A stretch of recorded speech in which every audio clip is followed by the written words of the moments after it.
Hello students, welcome to education insight. स्वागत है आप सभी लोगों का क्रैश कोर्स के लेक्चर नंबर 7 में। आज इस लेक्चर में हम बात करने वाले हैं कंपनी अकाउंटिंग का चैप्टर नंबर 2 जो है issue of debentures. Company accounting में से राजस्थान बोर्ड ने करंट ईयर 2024 के फाइनल एग्जामिनेशन के लिए जो रिडम्पशन वाला पार्ट हटा दिया है। हमें केवल और केवल डिस्कशन करना है इश्यू ऑफ डिबेंचर से रिलेटेड। और जो बच्चे अभी तक जिन बच्चों ने मेरी शेयर्स वाली वीडियो नहीं देखी है डिबेंचर की अकाउंटिंग के लिए, पहले शेयर्स वाली वीडियो देखना जरूरी है, क्योंकि यहाँ पर कुछ टॉपिक्स या बहुत सारे टॉपिक्स ऐसे होंगे जो ऑलरेडी हम शेयर में कवर कर चुके हैं, तो वापस डिटेल में इस लेक्चर के अंदर हम कवर नहीं करेंगे। आपकी तैयारी को और बेहतरीन बनाने के लिए एक बुक हमने पब्लिश की है, अकाउंटेंसी बिजनेस इकोनॉमिक्स से रिलेटेड। आपको chapter wise plus examination wise questions मिलने वाले हैं। बुक का एक लिंक, एक वीडियो हमने बनाया हुआ है, उसका लिंक आपको ऊपर आई बटन में मिलने वाला है। एक बार वीडियो जरूर देखें। बात करें इस चैप्टर में हम कौन कौन से टॉपिक्स कवर करेंगे। सबसे पहले बात करेंगे डिबेंचर्स होता क्या है, मीनिंग ऑफ डिबेंचर्स। दूसरा बात करेंगे डिबेंचर्स शेयर से किस तरह डिफरेंट है, कि क्या डिफरेंसेस हैं शेयर्स और डिबेंचर्स में। फिर बात करेंगे डिबेंचर्स कितने टाइप के हैं। जैसे हमने शेयर्स में 2 टाइप पढ़े, इक्विटी प्रेफरेंस, प्रेफरेंस के कुछ 8 या 10 टाइप पढ़े, ऐसे ही डिबेंचर्स कितने टाइप के हैं। फिर डिबेंचर इश्यू करने की क्या प्रोसीजर रहेगी और उसका अकाउंटिंग ट्रीटमेंट किस तरह से होगा, जब पब्लिक में जारी करें फॉर कैश या फिर जारी करते हैं for consideration other than cash to the promoters, to the underwriters, to the vendors. और जब कंपनी बैंक को कोलेटरल सिक्योरिटी के फॉर्म में डिबेंचर इश्यू करती है तब एंट्री क्या होगी। इसके बाद बात करेंगे इश्यू करते वक्त कंपनी ये क्लियर करती है कि रिडम्पशन किस वैल्यू पे होगा, आने वाले समय में कब पैसा लौटाएंगे। तो यदि पैसा कंपनी लौटाती है पिछले जो फेस वैल्यू है उसके कंपैरिजन में ज्यादा या कम या फिर इक्वल, तो रिडम्पशन के बेसिस पर कंपनी इश्यू करते वक्त क्या अकाउंटिंग ट्रीटमेंट करेगी। फिर बात करेंगे डिबेंचर इंटरेस्ट को कंपनी किस तरह से बुक्स के अंदर रिकॉर्ड करेगी, इस पर यदि टीडीएस भी डिडक्ट करना है तो क्या एंट्री होगी टीडीएस डिडक्ट करने की। और फाइनली जो लॉसेज या फिर डिस्काउंट कंपनी इश्यू करते वक्त सफर कर रही है, रिकॉर्ड कर रही है, वो लॉसेज या डिस्काउंट राइट ऑफ कैसे होंगे। बात करें सबसे पहले टॉपिक की डिबेंचर होता क्या है। तो डिबेंचर का मतलब सीधी भाषा में कंपनी को फंड्स की रिक्वायरमेंट है। 2 ऑप्शन है, या तो लोन ले लिया जाए या फिर लोगों को ओनरशिप हैंडओवर कर दिया जाए। अगर कंपनी लोन वाले ऑप्शन को चूज करती है तो लोन के अगेंस्ट कंपनी को एक डॉक्यूमेंट जारी करना होता है जो कहलाता है डिबेंचर। तो debenture is derived from Latin word debere, और डिबेयर का मतलब होता है बोरो करना, टू बोरो। डिबेंचर है क्या, it is a written document which is acknowledge a debt, जो पहचान करता है कि ये एक डेट है, और जो सर्टिफाई रहता है कंपनी की कॉमन सील के अकॉर्डिंग। क्योंकि हम पिछले लेक्चर में बात कर चुके हैं कंपनी की कॉमन सील का क्या इफेक्ट रहेगा कंपनी की एक्ट्स पर। It contain a contract. अब डिबेंचर जो है इसके अंदर एक कॉन्ट्रैक्ट होगा जो कंपनी के ऊपर बाइंड रहेगा कि कंपनी एक टाइम पीरियड के बाद जो पैसा इस डिबेंचर के अगेंस्ट लिया हुआ है वो कब कब कब लौटाएगी और उस पर क्या कंपनी इंटरेस्ट पेड करेगी। It contains a contract for repayment of principal after specific period. हो सकता है पूरा पैसा एक बार में कंपनी लौटा दे। जैसे आज कंपनी जो भी पब्लिक से पैसा उधार लेती है, हो सकता है पूरा पैसा एक स्पेसिफिक टाइम पीरियड के बाद लौटा दिया जाए, जिसे ही बोलते हैं रिडम्पशन। या फिर हो सकता है पैसा जो है वो इंस्टॉलमेंट में लौटाए। और at the option of the company, ये डिपेंड करेगा कंपनी के ऑप्शन पे, कंपनी किस तरह से टर्म एंड कंडीशन डिसाइड करती है। And for the payment of interest at a fix rate, और ये इंटरेस्ट की रेट भी इस डिबेंचर के अंदर ही मेंशन होगी। इंटरेस्ट किस तरह से कंपनी को पेड करनी है, हाफ ईयरली पेड करनी है या फिर ईयरली पेड करनी है, ये डिबेंचर सर्टिफिकेट ही क्लेरिफाई कर देगा। आगे कहता है कंपनीज एक्ट के सेक्शन 2 सबसेक्शन 30 के अकॉर्डिंग डिबेंचर इंक्लूड्स, डिबेंचर में क्या क्या इंक्लूड है, इसके अंदर इंक्लूड होगा डिबेंचर इन्वेंट्री, इसी के अंदर इंक्लूड होगा बॉन्ड और any other securities of a company weather constituting charge on the assets of the company और नॉट। मतलब डिबेंचर के अंदर सारी बोरोड कैपिटल इंक्लूड है जो कंपनी की एसेट पर चार्ज क्रिएट करती है। चार्ज करने का, क्रिएट करने का मतलब चाहे वो लाइबिलिटी जो यूजर है उसके एंड से सिक्योर्ड हो या फिर हो अनसिक्योर्ड। कंपनी ने जो लोन लिया है चाहे वो कोई एसेट्स को गिरवी रख के लिया है या फिर अनसिक्योर्ड वो लोन है, ये डिबेंचर के अंदर इंक्लूड किया जाएगा। आगे कहता है बॉन्ड क्या है। तो bond is just like a debenture, जो एक्नॉलेज करेगा ये एक एंटिटी का डेट है। Traditionally that government issued bonds, but these days bonds are also issued by semi government bodies and non governmental bodies. The term debenture and bonds are being used interchangeable. तो हो सकता है exam में अगर definition आती है debentures क्या है तो आप सॉरी, एग्जाम में क्वेश्चन आता है कि बॉन्ड्स क्या है तो आप डिबेंचर की डेफिनेशन उसमें लिख सकते हैं। ये बात थी ओवरऑल डिबेंचर होता क्या है। अगला है डिबेंचर और शेयर्स में क्या डिफरेंस है। तो डिबेंचर से कलेक्टिवली कंपनी की बोरोड कैपिटल इंप्रूव होगी, जबकि शेयर से कंपनी की कलेक्टिवली शेयर कैपिटल इंप्रूव होगी। सबसे पहले कहता है नेचर, डेफिनेशन वाला पार्ट में कवर कर चुका हूं कि डिबेंचर है क्या। डिबेंचर, जब कंपनी लोन लेती है तो लोन को एक्नॉलेज करने वाला डेट डिबेंचर है। लेकिन जब कंपनी शेयर्स जारी करती है, जब कंपनी ओनरशिप हैंडओवर करती है पब्लिक में, ओनरशिप को हैंडओवर करने वाला जो एक्नॉलेजमेंट है या फिर ओनरशिप को डिनोट जो करेगा वो कहलाता है शेयर। तो नेचर के बेसिस पर it represent debt of the company, debenture liability है, तो जो जो रिप्रेजेंट करेगा ये कंपनी की लाइबिलिटी है, and it is a part of borrowed capital, while shares denote ownership of a company and it is a part of share capital. हमने share capital के टाइप्स पहले ही पढ़ चुके हैं कि शेयर कैपिटल कितने कितने टाइप्स की है। अगला कहता है रिटर्न, डिबेंचर में पैसा लगाने पर या फिर कंपनी को यदि पैसा उधार दिया जाता है या कंपनी के शेयर में पैसा इन्वेस्ट किया जाता है तो कंपनी उसके बदले में क्या देती है। यहाँ पर कंपनी डिबेंचर के बदले में देती है इंटरेस्ट, ईयरली इंटरेस्ट या फिर हाफ ईयरली इंटरेस्ट, जो डिपेंड करेगा कंपनी की टर्म्स एंड कंडीशन के अकॉर्डिंग। और इंटरेस्ट हर हाल में पेड होगी, चाहे प्रॉफिट हो या नहीं हो, that's why interest is charge against profit. जबकि डिविडेंड, ये शेयर्स के बदले मिलने वाला है, लेकिन डिविडेंड रहता है एप्रोप्रिएशन ऑफ प्रॉफिट। अगर प्रॉफिट है कंपनी के पास तब तो कंपनी डिविडेंड डिक्लेयर करेगी, चाहे इक्विटी हो या प्रेफरेंस हो, लेकिन अगर प्रॉफिट नहीं है तब कंपनी डिविडेंड डिक्लेयर नहीं करेगी। अगला कहता है रीपेमेंट, जो डिबेंचर्स हैं, जो डिबेंचर को होल्ड करने वाले डिबेंचर होल्डर हैं, इनके पास राइट है उस डिबेंचर का पैसा वापस लेने का, और वो भी स्पेसिफिक टाइम पीरियड के बाद। These are issued for a specific time period and repayable at the expiry of that time period. Company ने डिबेंचर इश्यू किया 5 साल के लिए, अगर 5 साल का पीरियड निकल चुका है तो कंपनी को उनका पैसा रिफंड करना होगा या फिर डिबेंचर रिडीम करने होंगे। आगे कहता है जनरली जो शेयर्स हैं, यहाँ बात कर रहे हैं हम इक्विटी शेयर्स की, इक्विटी शेयर्स कभी भी रिडीम नहीं होंगे, तो इनका पैसा कंपनी पूरे लाइफ में लौटाने वाली नहीं है। रिस्क, अब रिस्क को मैंने 2 फॉर्म में कवर किया है, होल्डर के फॉर्म में और कंपनी के फॉर्म में। अगर कंपनी डिबेंचर इश्यू करती है तो कंपनी के लिए इसमें रिस्क ज्यादा है, क्योंकि कंपनी को इंटरेस्ट का रीपेमेंट करना होगा, चाहे बिजनेस रन हो या नहीं हो, बिजनेस चले या नहीं चले, इंटरेस्ट पेड करना होगा हाफ ईयरली या फिर ईयरली, और पेमेंट प्रिंसिपल अमाउंट का करना ही करना होगा। लेकिन कंपनी के लिए शेयर्स में रिस्क कम है, अगर बिजनेस चला डिविडेंड बांटेंगे, बिजनेस में प्रॉफिट नहीं होता है डिविडेंड नहीं बांटना, और यदि बिजनेस बंद भी हो गया तो लॉस शेयर होल्डर ही बियर करेंगे। जबकि बात करें अगर होल्डर के बेसिस पे, तो होल्डर के लिए डिबेंचर में रिस्क कम है, शेयर्स में रिस्क ज्यादा है, क्योंकि डिबेंचर होल्डर जो है उसे फिक्स्ड अमाउंट का इंटरेस्ट हर साल मिलना है, उसे प्रिंसिपल जो कंपोनेंट उसने पेड किया है कंपनी को उसका रीपेमेंट फिक्स्ड टाइम पीरियड के बाद होगा, क्योंकि मोस्ट ऑफ द डिबेंचर जो होते हैं वो रहते हैं सिक्योर्ड, तो डिबेंचर का पेमेंट हर हाल में होना ही होना है। जबकि शेयर में रिस्क, डिबेंचर शेयर में रिस्क होल्डर के कंपैरिजन में ज्यादा है, होल्डर के एंड से ज्यादा है, क्योंकि अगर कंपनी चली तब डिविडेंड मिलेगा तो उनके शेयर की प्राइस बढ़ेगी, अगर कंपनी को कंटिन्यूअस लॉसेस होते गए तो शेयर होल्डर ने जो पैसा इन्वेस्ट किया है वो डूब जाएगा। तो रिस्क में कहता है it carry less risk for the holder but high risk for the company, जबकि शेयर्स में it carries high risk for the holder and less risk for the company. यहीं से क्वेश्चन आता है सर कि एग्जाम में आया विच सिक्योरिटीज मोर रिस्की, डिबेंचर और शेयर, तो आप दोनों होल्डर और कंपनी दोनों के कंटेक्स्ट में लिख सकते हैं। आगे कहता है वोटिंग राइट, अब वोटिंग राइट शेयर्स के पास वोटिंग राइट है कि वहां पर सारे होल्डर्स के पास किसी डिसीजन को अप्रूव करने का, चाहे वो डिविडेंड से रिलेटेड हो या वो ऑडिटर से रिलेटेड हो या वो बोर्ड ऑफ डायरेक्टर से रिलेटेड हो, लेकिन यहाँ पे डिबेंचर के पास, डिबेंचर होल्डर के पास कोई भी वोटिंग राइट नहीं है। अगला कहता है कन्वर्टेबिलिटी, डिबेंचर्स की एक कैटेगरी है कन्वर्टेबल डिबेंचर, तो डिबेंचर शेयर्स में कन्वर्ट हो सकते हैं एक टाइम पीरियड के बाद, जबकि शेयर्स डिबेंचर में कन्वर्ट नहीं होंगे। अगला कहता है सिक्योरिटी, तो डिबेंचर्स इंडिया के अंदर जितने भी इशू होते हैं वो ज्यादातर रहते हैं सिक्योर्ड, तो these are secured due to having charge on assets, और शेयर्स तो मालिकों का पैसा ही है जो हमेशा रहता है अनसिक्योर्ड।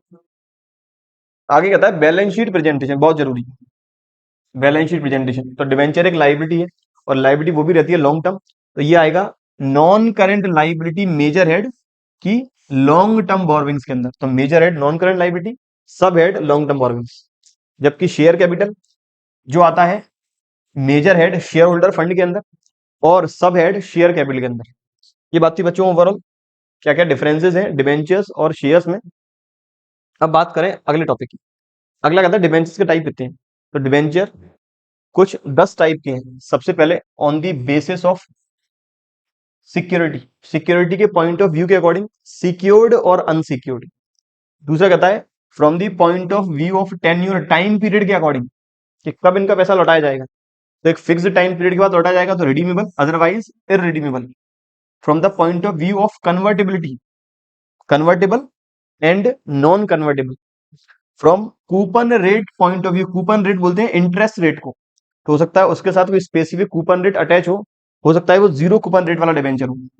आगे कहता है from the point of view of registration, तो रजिस्ट्रेशन के बेसिस पर एक तो रजिस्टर्ड डिबेंचर है जिनकी पूरी इंफॉर्मेशन कंपनी के पास होगी, और एक बियर डिबेंचर है। अब बात करें डिटेल में सारे डिबेंचर्स के बारे में। पहला है सिक्योर्ड और अनसिक्योर्ड। सिक्योर्ड डिबेंचर्स ऐसे डिबेंचर जो किसी एसेट के अगेंस्ट या फिर सारी एसेट्स के अगेंस्ट सिक्योर्ड है, वो माने जाएंगे सिक्योर्ड। और अनसिक्योर्ड वाले जो किसी भी एसेट के अगेंस्ट सिक्योर्ड नहीं है, बाय डिफॉल्ट इनका फ्लोटिंग चार्ज है सारी एसेट्स पे। तो सिक्योर्ड डिबेंचर्स कहता है those debentures which are having charge on assets. Charge on assets का मतलब अगर कंपनी के पास डेट ऑफ रीपेमेंट वाले दिन पैसा नहीं हुआ, उस पर्टिकुलर एसेट को बेचकर इनका रीपेमेंट किया जाएगा। और secured against charge against asset of the company, the charge में बी फिक्स्ड और फ्लोटिंग। फिक्स्ड का मतलब कोई स्पेसिफिक एसेट्स डिबेंचर होल्डर के लिए एक तरह से गिरवी रखी हुई है। फॉर एग्जांपल अगर कंपनी डिबेंचर जारी करती है 5 लाख रुपए की, और कंपनी कहती है ये हमारी बिल्डिंग जिसमें हमारा बिजनेस चल रहा है, इस बिल्डिंग को गिरवी रखें आप लोगों के लिए, इनकेस पैसा नहीं हुआ इस बिल्डिंग को बेच देंगे। A fixed charge is created on a specific assets, मेरे एग्जांपल है building, whereas floating charge is on the general assets of the company. Floating charge create होगा other than the specific charge assets. The fixed charge is created against those assets which are held by a company for its normal operations and which are not held for sale. ऐसी assets जो normal operations के लिए रखी हुई है, जो वापस बेचने के लिए नहीं रखी, उन पर होगा fixed, otherwise होगा floating. अनसिक्योर्ड डिबेंचर्स ऐसे डिबेंचर जो सिक्योर्ड नहीं है किसी भी स्पेसिफिक एसेट के अगेंस्ट। कंपनी एक्ट कहता है कि बाय डिफॉल्ट जितने भी अनसिक्योर्ड हैं ये all other assets, all the assets other than specific charge, other than specific charge. Company act कहता है जितने भी कंपनी अनसिक्योर्ड डिबेंचर इश्यू करती है बाय डिफॉल्ट माना जाता है फ्लोटिंग चार्ज के अंदर कवर है। तो इनके अंदर ये उन सारी एसेट्स पर चार्ज रखते हैं। ये सारी एसेट्स ऐसी एसेट्स के अगेंस्ट सिक्योर्ड हैं जो किसी भी स्पेसिफिक चार्ज के अगेंस्ट नहीं रखी हुई।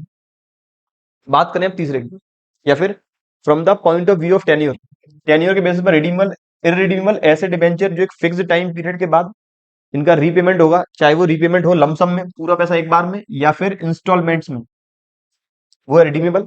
और जबकि इररिडीमेबल ऐसे डिबेंचर्स जिन्हें हम परपीचुअल डिबेंचर्स भी कहते हैं क्योंकि इनका रीपेमेंट एंटायर लाइफ कंपनी कभी नहीं करने वाली, because the company does not give any undertaking for the repayment of money borrowed by issuing such debentures. Company ने कोई भी रीपेमेंट का एग्रीमेंट नहीं किया है, जब कंपनी के पास पैसा होगा तब इनका रीपेमेंट कर देगी। और generally these debenture are repayable on the winding up of the company, या तो जनरली ये डिबेंचर्स कंपनी के वाइंडिंग अप पर ही रिडीम होंगे या फिर एक लंबे समय के बाद।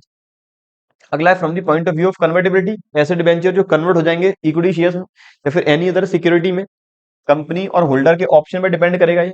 वो है कन्वर्टेबल, जो कन्वर्ट नहीं होंगे दूसरी सिक्योरिटी या फिर शेयर में, वो है नॉन कन्वर्टेबल। अगला है coupon rate point of view, तो ऐसे डिबेंचर्स जिन पर स्पेसिफिक इंटरेस्ट रेट मिलती है ईयरली या फिर हाफ ईयरली, वो कहलाते हैं स्पेसिफिक कूपन रेट।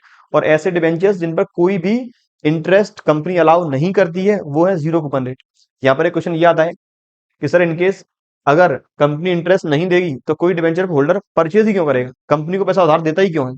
तो यहाँ पर ये जीरो कूपन रेट डिबेंचर जो है ये कंपनी जारी करती है डिस्काउंट पे, ये कंपनी इश्यू करती है डिस्काउंट पे। डिस्काउंट पर इश्यू करने के बाद जब रिडीम करेंगे पैसा लौटाएंगे, तो जो जितना पैसा कंपनी लौटाती है और जितनी रेट पे कंपनी ने इश्यू किया, इन दोनों के बीच का जो डिफरेंस है वो माना जाएगा एक तरह से इंटरेस्ट। फॉर एग्जाम्पल अगर कंपनी ने डिवेंचर एक फेस वैल्यू है 100 रुपीज की, ये इश्यू किया सपोज 80 रुपए के हिसाब से, 80 रुपए पे, और कंपनी इसे रिडीम कर रही है 120 पे, जो डिफरेंस है वो माना जाएगा एक तरह से interest. So these debentures do not carry a specific rate of interest. In order to compensate the investors, such debentures are issued at substantial discount, and the difference between nominal value and issue price is treated as the amount of interest related to the duration of the debentures. In case अगर debenture nominal value या फिर par value पर ही redeem हुआ है तो 20 रुपए आ जाएगा मेरा इंटरेस्ट का। और इन केस अगर 120 पर रिडीम हुआ है, तब मेरा 40 रुपए का इंटरेस्ट माना जाएगा ओवर दी टाइम पीरियड। आखिरी बात करें from the point of view of registration, तो रजिस्ट्रेशन के पॉइंट ऑफ व्यू पर दो तरह के हैं, रजिस्टर्ड और अनबियरर। रजिस्टर्ड डिबेंचर्स कहता है कि एक जो डिबेंचर होल्डर है, इसका पूरा रिकॉर्ड कंपनी के पास मेंटेन रहेगा। जब भी इनकी इंटरेस्ट और प्रिंसिपल का रीपेमेंट करना होगा, इंटरेस्ट का पेमेंट और प्रिंसिपल का रीपेमेंट, तो कंपनी के पास जो भी नेम एंड एड्रेस होगा, कंपनी उसे ही रीपेमेंट करेगी। या फिर जो पर्सन कंपनी को डायरेक्ट कर रहा है थर्ड पार्टी को पेमेंट करने के लिए, कंपनी उस थर्ड पार्टी को पेमेंट कर देगी।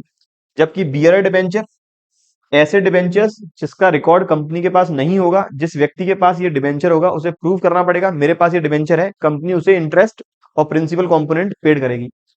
those debentures which are issued in respect of all those debentures in respect of which all details, names, interests, particulars of holding of the debenture are entered in the registered kept by the company.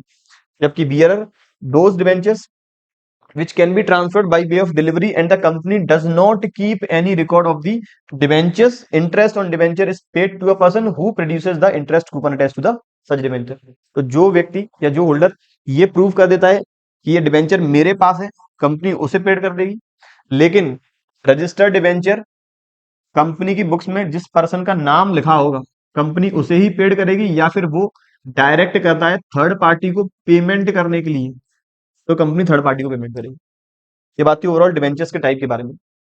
अब main जो part है कि debenture issue की क्या procedure रहने वाली है और अकाउंटिंग किस तरह से होगी। तो डिबेंचर इश्यू करने के लिए कंपनी सेम प्रोसेस जो शेयर्स वाला है वही फॉलो करने वाले हैं, बस डिफरेंसेस है। यहाँ पर कोई भी मिनिमम सब्सक्रिप्शन रिक्वायरमेंट नहीं है, यहाँ पर कोई भी ऐसी कंडीशन नहीं है कि कंपनी डिस्काउंट पर डिबेंचर इश्यू नहीं कर सकती। तो कहता है procedure for issue of debenture is same as that of issue of shares. The intending investor apply for the debenture on the basis of prospectus issue by the company. तो company prospectus issue करेगी interested investors के लिए। The company may either ask for entire amount to be paid on application, मतलब company इसका जो consideration है, जो पैसा है, ऑल्ड अप अमाउंट है, वो एक साथ मंगा सकती है, और बाई मीन्स ऑफ इंस्टॉलमेंट, या फिर ये पैसा कंपनी मांग सकती है इंस्टॉलमेंट में, जैसे एप्लीकेशन पर, अलॉटमेंट पर, या फिर फर्स्ट और फाइनल कॉल पे। इन नटशेल तो हम ये कह सकते हैं कंपनी जो इश्यू करेगी हो सकता है लमसम इंस्टॉलमेंट हो, लमसम कंसीडरेशन हो, या फिर कंसीडरेशन हो इंस्टॉलमेंट। कंपनी डिबेंचर जो है वो पार पार का मतलब जितनी उसकी फेस वैल्यू है उस वैल्यू पे जारी कर सकती है। हो सकता है उससे ज्यादा पे इश्यू करना है, प्रीमियम पे इश्यू कर सकती है। हो सकता है उससे कम पे इश्यू करना है, डिस्काउंट पर भी इश्यू कर सकती है।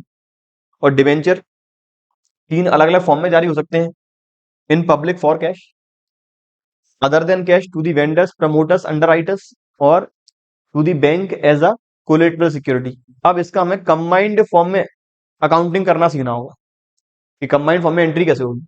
तो सबसे पहले कवर किया हमने कि जब कंपनी डिबेंचर इश्यू कर रही है पब्लिक में, वो भी कैश कंसीडरेशन के लिए, और कंसीडरेशन है लमसम, कंसीडरेशन है लमसम।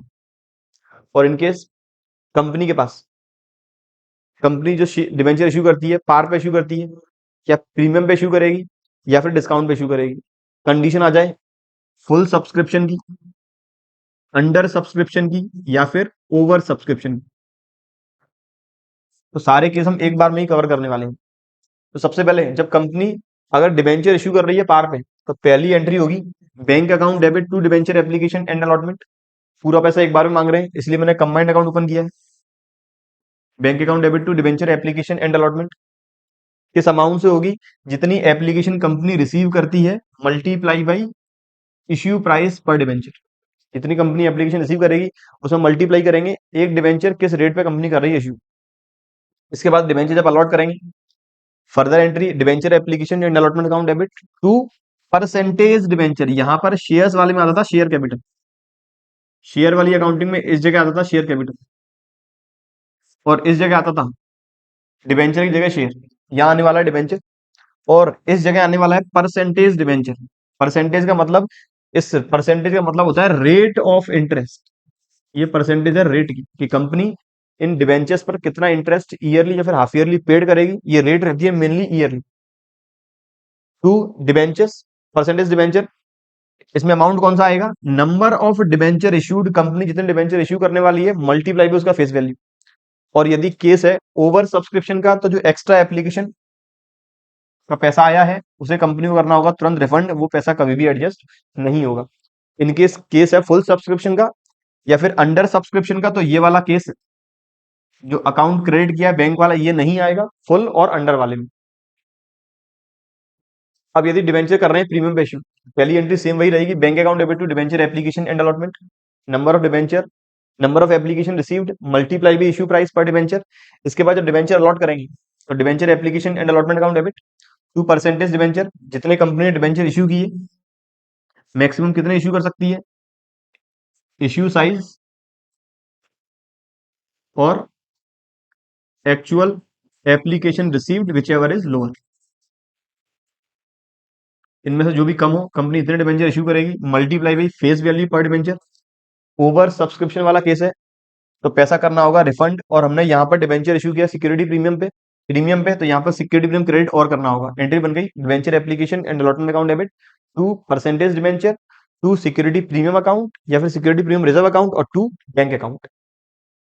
अब यदि डिवेंचर इशू किया डिस्काउंट पे तो पहली एंट्री सेम वही रहने वाली है, दूसरी एंट्री में debenture application and allotment account debit जो कंपनी ने पैसा किया रिसीव, फिर डिस्काउंट या फिर loss on issue of debenture, discount या फिर loss on issue of debenture.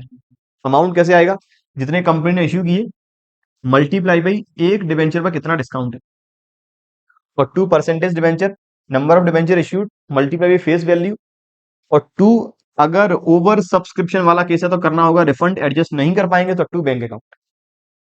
Note क्या कहता है, सेम यही एंट्री होनी है चाहे केस हो अंडर सब्सक्राइब वाला अंडर सब्सक्रिप्शन या केस हो ओवर सब्सक्रिप्शन या केस हो फुल सब्सक्रिप्शन। यदि ओवर सब्सक्रिप्शन है तो एक्सेस पैसा हमें तुरंत करना होगा रिफंड दूसरी वाली एंट्री में ही हर एक केस में। अब बात करें कुछ क्वेश्चन की। पहला क्वेश्चन कहता है ए लिमिटेड ने इशू किए 9 लाख डिबेंचर्स, ये है क्वांटिटी, ये है रेट ऑफ इंटरेस्ट,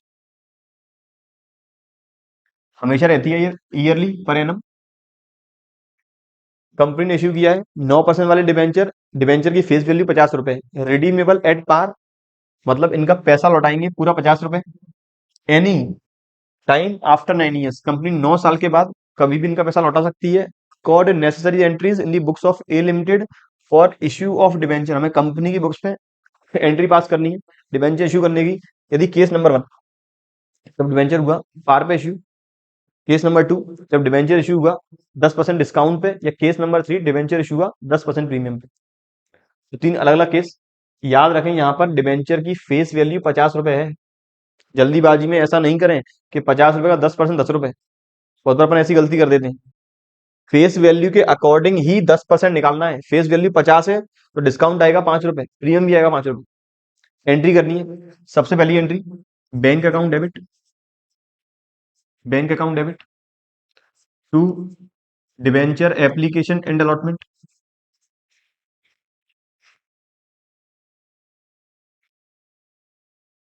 कितना कंपनी इशू कर रही है 9 लाख डिबेंचर्स,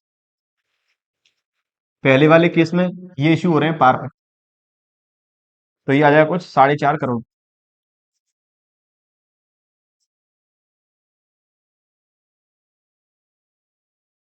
फुल सब्सक्रिप्शन वाला केस है, मान रहे हैं जितनी डिबेंचर्स कंपनी इशू की है उनके लिए पूरा एप्लीकेशन आ गया। तो अगली entry debenture application and allotment account debit,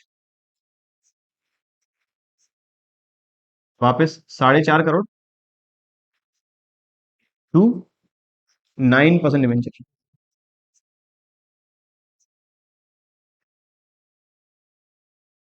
ये आ गया 4.50 करोड़। ये हो गया पहले केस की एंट्री। दूसरे केस में यदि 10% डिस्काउंट पे इश्यू हुआ है तो पहली वाली एंट्री ये होगी 9 लाख मल्टीप्लाई 45, दूसरा केस 10% डिस्काउंट बिल्कुल, ये होगा 9 लाख मल्टीप्लाई 45 रुपीज, क्योंकि 10% डिस्काउंट है, 50 रुपए का 10% 5 रुपए, तो कंपनी को 9 लाख डिबेंचर पर 45 रुपए हुए रिसीव, जो आएगा कुछ 4 करोड़ 5 लाख। 9 लाख गुणा 45 बिल्कुल 4 करोड़ 5 लाख, 4 करोड़ 5 लाख। यहाँ पर डेबिट नहीं आएगा, ये थोड़ा मिटा दिया जाए। अब दूसरी वाली एंट्री में इसको भी सही कर लें, दूसरी वाली एंट्री, ये तो पहले वाले केस की है, ये मेरी पहली एंट्री है, मेरी दूसरी। दूसरी एंट्री आएगी debenture application and allotment account debit. Allotment debit कितना, 4.05 करोड़।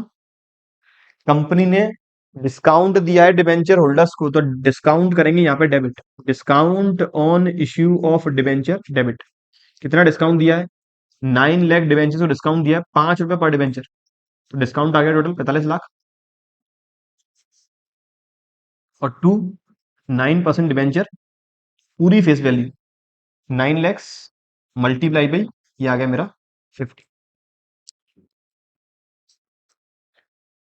केस नंबर 2, अगर केस नंबर 3, अगर आप डिबेंचर इश्यू कर रहे हैं 10% प्रीमियम पे, तो पहली एंट्री अब मेरी होगी 55 रुपए से, तो 9 लाख मल्टीप्लाई 45 ये आएगा 9 लाख मल्टीप्लाई 55 ये आएगा 4.95 करोड़। इस बार आएगा 4.95 करोड़। पहली एंट्री सेम रहेगी, अमाउंट चेंज हो जाएगा। अब दूसरी एंट्री में debenture application and allotment account debit, ये आ गया 49, 4.95 ये आएगा 4.95।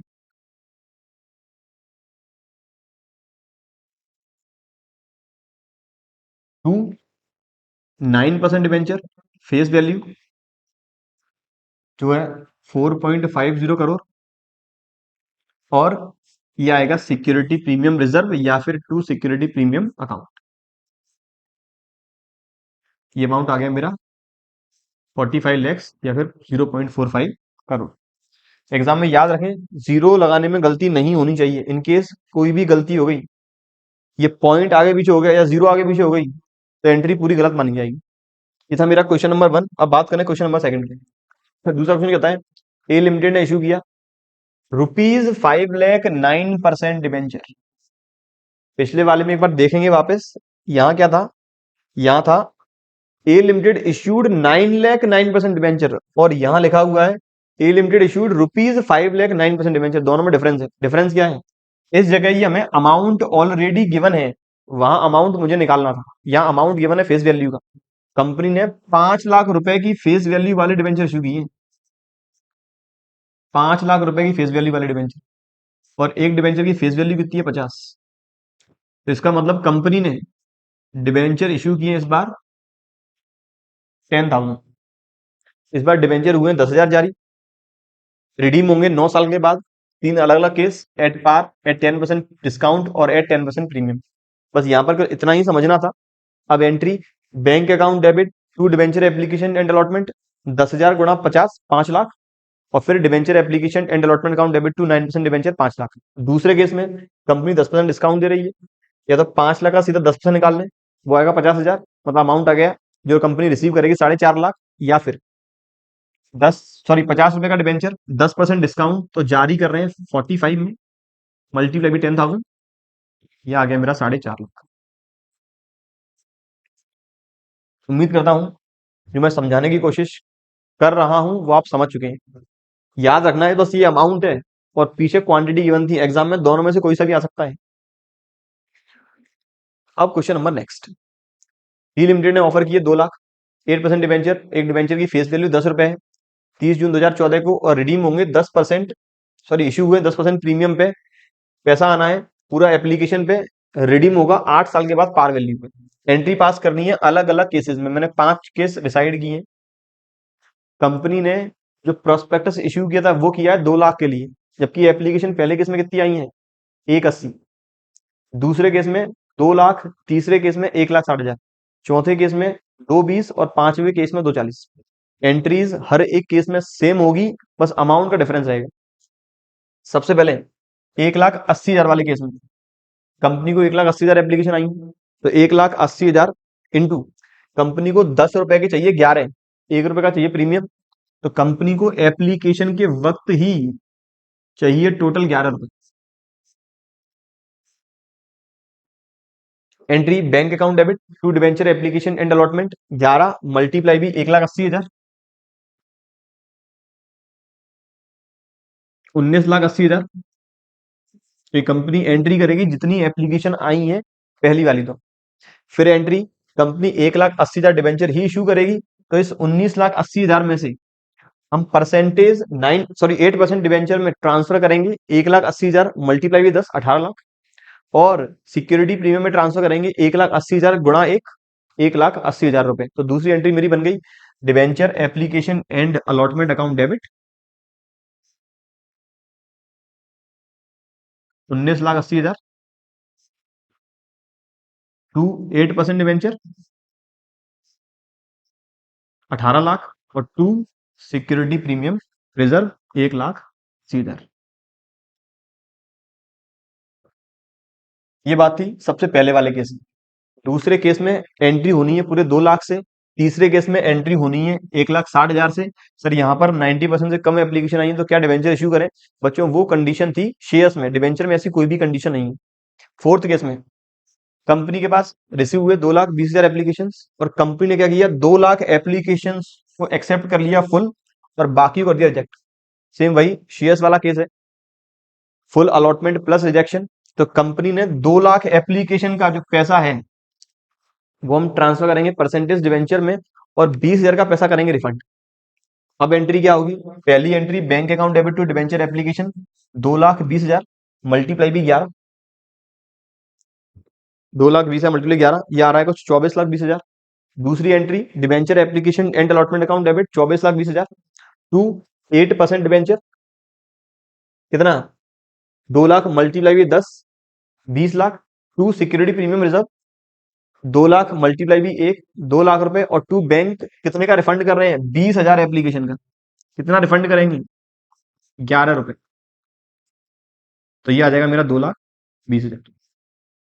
अगले वाले केस में जब कंपनी ने रिसीव किए 2,40,000 एप्लीकेशन, और सभी को प्रो राटा बेसिस पे कर दिया अलॉटमेंट, मतलब कंपनी ने 2,40,000 एप्लीकेशन को 2 लाख डिवेंचर कर दिया इश्यू। मैं जो एंट्री पास नहीं करता हूं, जो बच्चे इस वीडियो को देख रहे हैं, जो जो एंट्री मैंने पास नहीं की है, नंबर आप अच्छे लाना चाहते हैं, एक बार कॉपी में एंट्री पास करके ही क्वेश्चन करें, इनकेस फिर वीडियो देखने का कोई भी फायदा नहीं रहेगा। पहली entry bank account debit to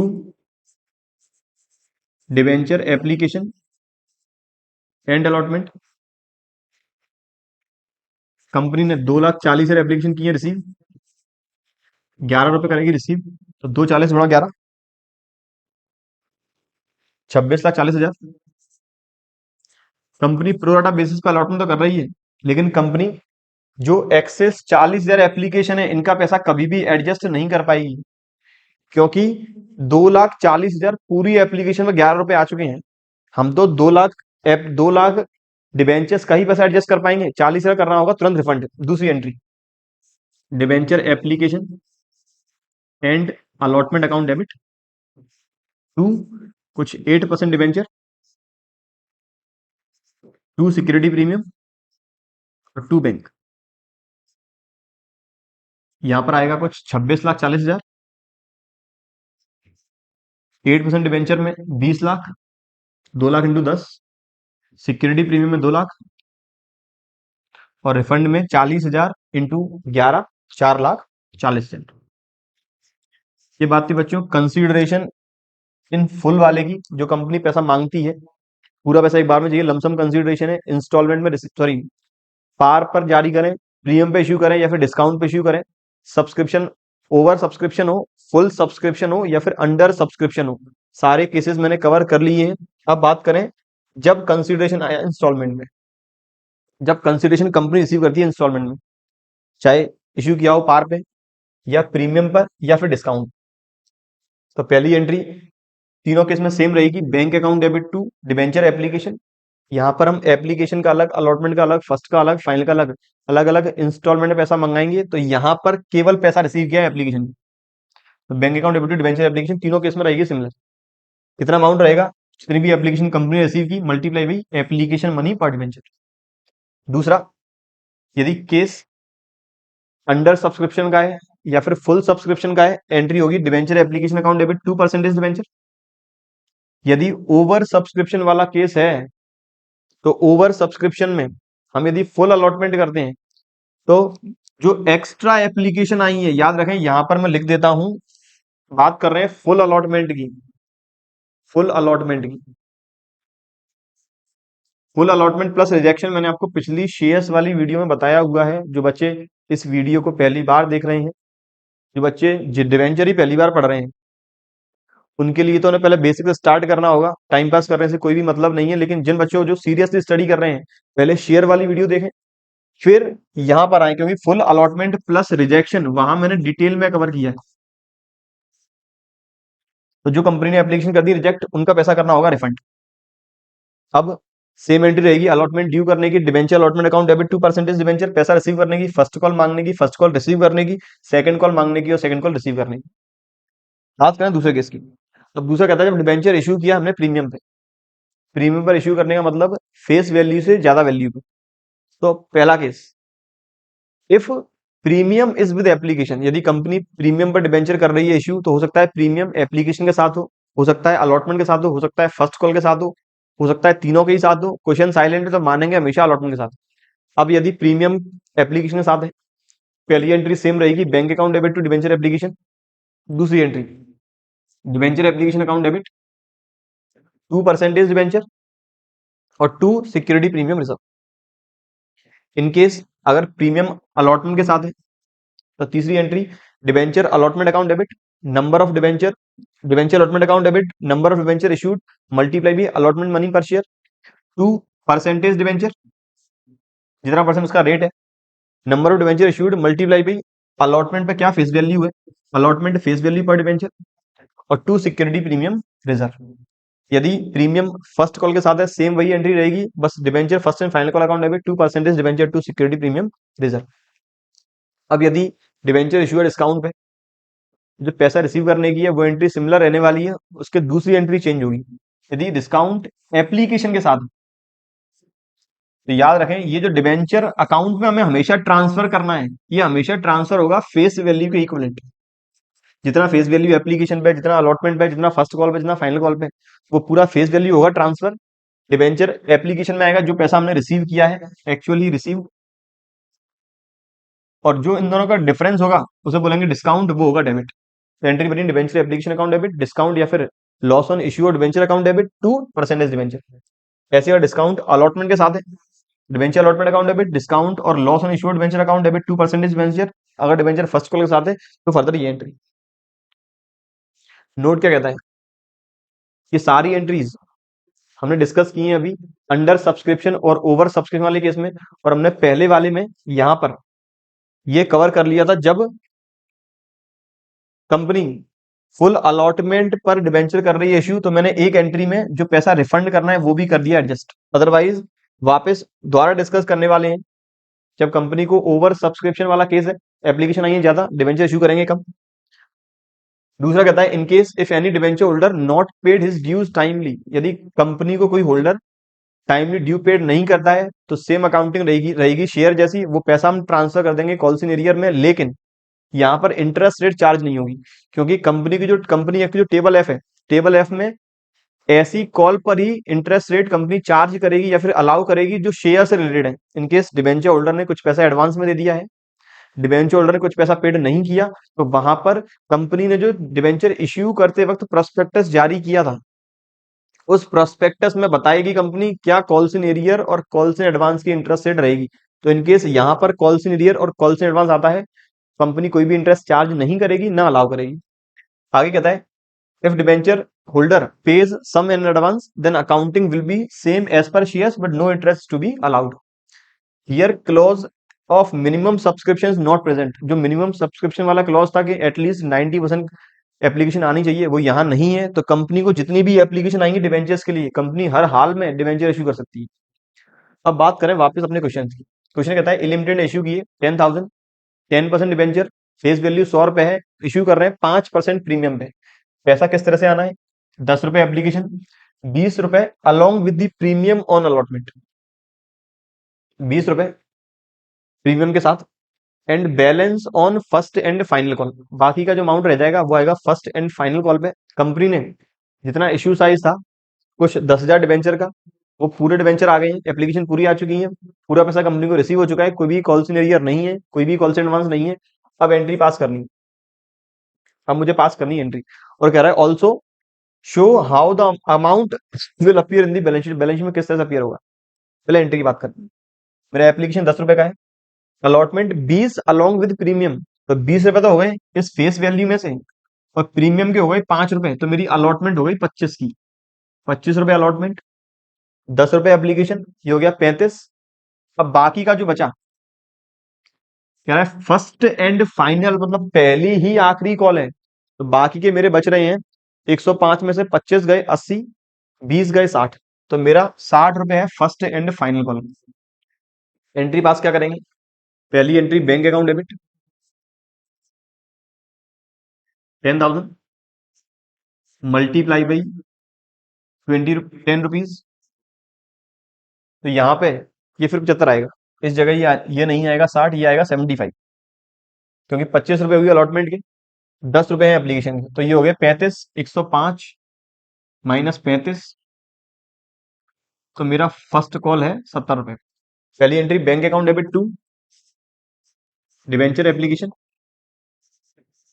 1 lakh,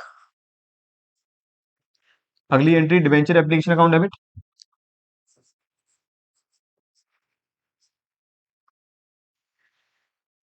1 lakh to 10% debenture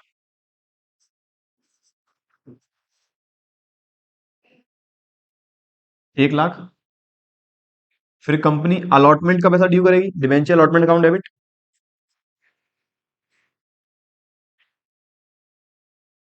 10,000 multiply 25, 2.5 lakh to 10% debenture और टू सिक्योरिटी प्रीमियम रिजर्व, ये आ जाएगा 2 लाख, और ये आ गया 50,000। और फिर company first and final call की एंट्री करेगी, debenture first and final call पहले रिसीव करेंगे, bank account debit to debenture allotment 2.5 lakh, फिर इसके बाद फर्स्ट एंड फाइनल कॉल की debenture first and final call account debit to 8% debenture to 10% debenture, और फिर पैसा रिसीव करने की bank account debit to debenture first and final call. ये बात थी क्वेश्चन नंबर 1 की। अब क्वेश्चन नंबर 2, टी लिमिटेड ने ऑफर किए 2 लाख 8% डिवेंचर 50 रुपए के हिसाब से, एक डिवेंचर 50 रुपए का face value at a premium of 10%, company को 50 रुपए का 10% मतलब 5 रुपए ये प्रीमियम, तो कंपनी 50 वाला डिवेंचर इश्यू कर रही है 55। अब बात करें एप्लीकेशन की, कंपनी को एप्लीकेशन में चाहिए कितने रुपए, 20 इंक्लूडिंग प्रीमियम, मतलब 20 में ऑलरेडी प्रीमियम इंक्लूड है, तो ये हो गया 15 प्लस 5 बराबर 20, 15 रुपए फेस वैल्यू के, 5 रुपए प्रीमियम के। आगे कहता है बैलेंस ऑन अलॉटमेंट, तो कितना रह गया, 35 रुपए, ये कंपनी को चाहिए अलॉटमेंट, ये चाहिए अलॉटमेंट। इस बार प्रीमियम मेरा है एप्लीकेशन के साथ, अगर क्वेश्चन साइलेंट रहता तो मानता प्रीमियम है अलॉटमेंट के साथ। आगे कहता है एप्लीकेशन कंपनी को रिसीव हुई 3 लाख डिवेंचर्स के लिए, कंपनी ने 2 लाख डिवेंचर्स को फुल अलॉटमेंट कर दिया और रिमेनिंग एप्लीकेशन कर दी रिजेक्ट। कंपनी ने 1 लाख एप्लीकेशन जो थी वो कर दी रिजेक्ट, और 2 लाख को 2 लाख डिवेंचर इश्यू कर दिए, जो पैसा चाहिए था एप्लीकेशन और अलॉटमेंट का वो कंपनी पूरा रिसीव कर चुकी है। तो पहली entry bank account debit, bank debit to debenture application, company को एप्लीकेशन आई है कुछ 3 लाख और एप्लीकेशन मनी है 20 रुपए, तो ये मेरा आ गया 60 लैक्स। इसके बाद debenture application account debit, company को आया 60 लाख, लेकिन डिवेंचर इश्यू करेंगे केवल और केवल 2 लाख, तो 28% डिवेंचर, इसमें जाएगी एप्लीकेशन के टाइम पे जो फेस वैल्यू है 2 lakh multiply 15 to security premium reserve 2 lakh multiply 5, और एक्सेस का हम करेंगे पैसा रिफंड टू 1 लाख का पूरा 20 रुपए।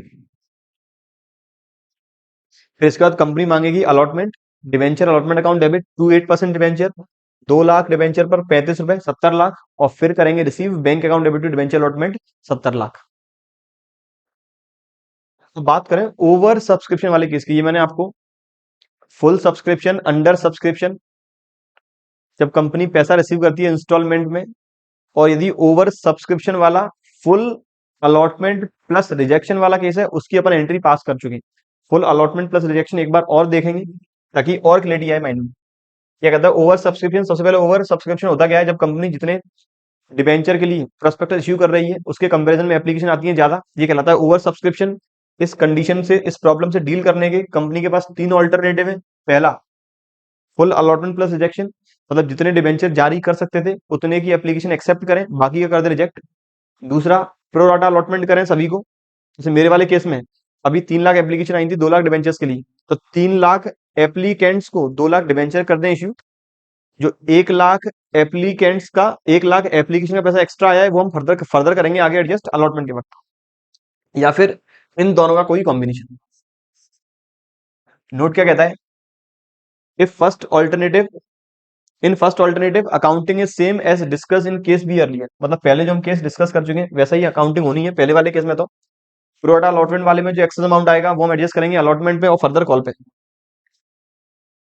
इन साइलेंट केसेस, वैसे तो शेयर्स वाला केस कहता है यदि क्वेश्चन साइलेंट है तो एडजस्ट करना है एकदम अलॉटमेंट तक, लेकिन आप लोग कंपनी वाली अकाउंटिंग में वो एडजस्ट कर सकते हैं फर्स्ट एंड फाइनल कॉल तक।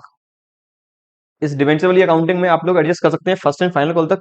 In silent case excess amount is to be adjust up to the allotment, यहाँ लिख सकते हैं फर्स्ट कॉल एंड फाइनल। आगे कहता है debentures can not be forfeit, debenture हम फॉरफिट नहीं कर पाएंगे, तो ना फॉरफिट होंगे ना रीइश्यू होंगे, तो यहाँ पर फॉरफिचर और रीइश्यू की हमें कोई भी एंट्री पास नहीं करनी है, तो वो अपना पार्ट बच जाएगा। अब प्रो राटा अलॉटमेंट क्या है? प्रो राटा अलॉटमेंट, जब हम ज्यादा एप्लीकेशंस को कम नंबर ऑफ डिवेंचर करते हैं इश्यू, वो है प्रो राटा अलॉटमेंट। पहली एंट्री पैसा रिसीव करने की, bank account debit to debenture application, number of application received multiply by application money per debenture. दूसरी entry debenture application account debit, जितनी एप्लीकेशन कंपनी ने रिसीव की, जितनी एप्लीकेशन कंपनी ने की है receive, multiply by application money per share. In case debenture हम जारी कर रहे हैं पार पे, तो 2% debenture, number of debenture issued multiply by face value पर डिवेंचर। अब यहां से जो एक्स्ट्रा पैसा आएगा वो हम आगे करेंगे एडजस्ट, तो 2 डिवेंचर अलॉटमेंट फर्दर एडजस्ट करेंगे फर्स्ट कॉल फाइनल कॉल पे, तो वो हम ट्रांसफर कर सकते हैं कॉल्स इन एडवांस में, या फिर हम यहीं पर लिख सकते हैं debenture first call, debenture final call, क्योंकि कॉल से एडवांस पर कंपनी कोई भी इंटरेस्ट रेट चार्ज नहीं करेगी। तो instead of transferring in the calls in advance you can credited that amount with debenture first and debenture final. और in case पैसा और एक्स्ट्रा आया है फर्स्ट एंड फाइनल कॉल के एडजस्ट करने के बाद भी, तो हमें पैसा करना होगा रिफंड। वापस रिपीट कर दूं, अगर डिवेंचर जारी हुआ है पार पे, कंडीशन है ओवर सब्सक्रिप्शन वाली, डील कर रहे हैं प्रोरेटा के साथ, तो पहली entry bank account debit to debenture application, number of application received multiply by application money per share. दूसरी entry debenture application account debit 2% debenture, तो 2 debenture allotment, 2 debenture first call, और एक्स्ट्रा पैसा आया है तो 2 bank refund. In case debenture issue किया है premium पे, तो यहाँ पर 2 सिक्योरिटी प्रीमियम और आ जाएगा, कितने अमाउंट से, जितने डिवेंचर इश्यू किए मल्टीप्लाई बाई सिक्योरिटी प्रीमियम पर डिवेंचर, सिक्योरिटी प्रीमियम पर डिवेंचर। और यदि हमने किया है डिस्काउंट पे इश्यू, तो डिस्काउंट हो जाएगा डेबिट, किस वैल्यू से, अमाउंट ऑफ डिस्काउंट यदि है तो number of debenture issued multiply by discount पर डिवेंचर। अब केस नंबर सेकंड, केस मतलब एंट्री नंबर सेकंड, अलॉटमेंट की एंट्री। अलॉटमेंट की एंट्री सबसे पहले मांगने की सेम वही रहेगी, debenture allotment account debit 2% debenture, अगर पार पे जारी हुआ है, अगर प्रीमियम पे जारी हुआ है तो debenture allotment account debit 2% debenture 2 security premium. और अगर डिस्काउंट पे जारी हुआ है और डिस्काउंट अलॉटमेंट के साथ है, तो यहीं पर आ जाएगा discount on issue of debenture debit. तो एंट्री होगी debenture debenture allotment account debit, discount on issue of debenture account debit 2% debenture. पैसा करेंगे रिसीव, तो bank account debit to debenture allotment, और जो पैसा हम पहले रिसीव कर चुके हैं वो यहाँ कर देंगे अब माइनस। इसके बाद सेम फर्स्ट कॉल की, debenture first call account debit to percentage debenture, security premium है तो टू सिक्योरिटी प्रीमियम डिस्काउंट, तो डिस्काउंट हो जाएगा डेबिट, और फिर पैसा करेंगे रिसीव। फिर ऐसे ही होगी फाइनल कॉल की, अगर फाइनल कॉल क्वेश्चन में है तब। अदरवाइज डिवेंचर वाले केस में फाइनल कॉल बहुत ही कम केसेस में आएगी। नोट क्या कहता है, जो भी एक्सेस मनी रिसीव हुआ है वो हम ट्रांसफर कर सकते हैं कॉल से एडवांस में, या ट्रांसफर कर सकते हैं रिस्पेक्टिव कॉल में, क्योंकि यहाँ पर कोई भी टेबल एफ के प्रोविजन अप्लाई नहीं होंगे। यदि क्वेश्चन साइलेंट है regarding the adjustment of excess application money, तो इस वाले केस में, प्रोडा वाले केस में आखिरी कॉल तक एडजस्ट कर सकते हैं, और कोई भी इंटरेस्ट कॉल से नियर और कॉल से एडवांस की यहाँ हम फॉलो करने वाले नहीं। अब वापस बात करें प्रैक्टिकल क्वेश्चन की, प्रोडा वाला अलॉटमेंट वाला केस है, ओवर सब्सक्रिप्शन वाला केस है। तो कहता है एक्स लिमिटेड ने इनवाइट की एप्लीकेशन 10,000 डिवेंचर्स के लिए, 14% रेट है इंटरेस्ट की, डिवेंचर की फेस वैल्यू 100 रुपए, एप्लीकेशन में 20 रुपए चाहिए कंपनी को, अलॉटमेंट में चाहिए 60, and the balance on call. यहाँ देखोगे तो 100 वाला डिवेंचर है, पार पे जारी कर रहे हैं, 20 एप्लीकेशन है, 60 अलॉटमेंट है, तो 20 और 60 80, रिमेनिंग रह गए 20, वो हमें चाहिए कॉल पे। कंपनी को एप्लीकेशन रिसीव हुई है 13,500, डिवेंचर जारी करने वाले 10 एप्लीकेशन आई है 13,500, मतलब 3,500 एप्लीकेशन आई है ज्यादा। कंपनी ने किस तरह से अलॉटमेंट किया है, 8,000 एप्लीकेशन को, 8,000 debentures, application for 5,000 shares were allot 40% of the application received, मतलब इन्हें अलॉट हुए 2,000 डिवेंचर, ये टोटल मेरे हो गए 10, एप्लीकेशन हुई है अभी 13, and the remaining application, remaining कितनी बची 500, ये कंपनी ने कर दी रिजेक्ट। तो इस वाले में मैंने फुल अलॉटमेंट और प्रो रेटा दोनों कर लिया कवर। आगे कहता है surplus money on partial allotted application is utilised towards allotment, जो सरप्लस मनी आएगा जिन्हें हमने प्रो रेटा बेसिस पर अलॉटमेंट किया है, इसका केवल एडजस्ट करना है अलॉटमेंट तक, जो भी पैसा कुछ बनेगा वो कर देंगे रिफंड, अगर अलॉटमेंट एडजस्ट करने के बाद भी बचता है तो, और जो भी कुछ पैसा कंपनी ने किया ड्यू वो पूरा हो चुका है रिसीव। वापस क्वेश्चन की डिमांड है एंट्री करना है, तो देखें एंट्री। सबसे पहली bank account debit to debenture application, company ने एप्लीकेशन रिसीव की है 13,500, और एप्लीकेशन मनी पर डिवेंचर जो है 20 रुपए, तो ये आ गया 2,70,000। अगली entry debenture application account debit, application के पास कोई भी प्रीमियम नहीं है ना कोई डिस्काउंट है, टू 14% डिवेंचर। अब आराम आराम चलते जाएंगे, कोई भी जल्दीबाजी नहीं करेंगे। ये आ गया 2,70,000,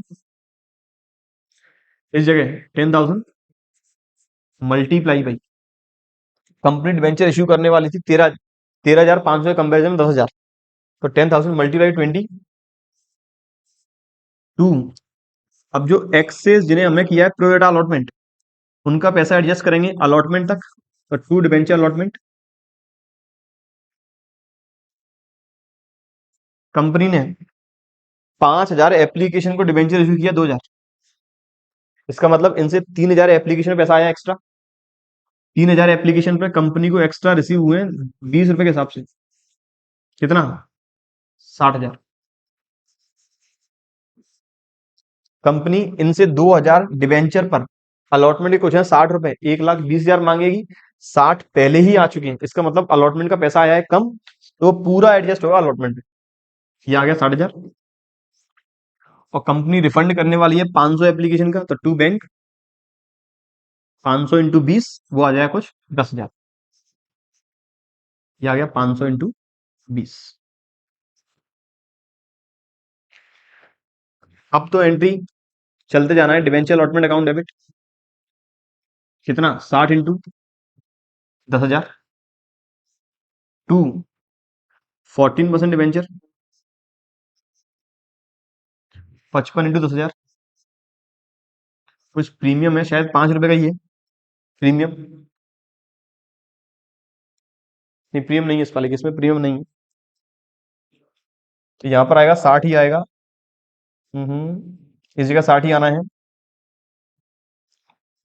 60।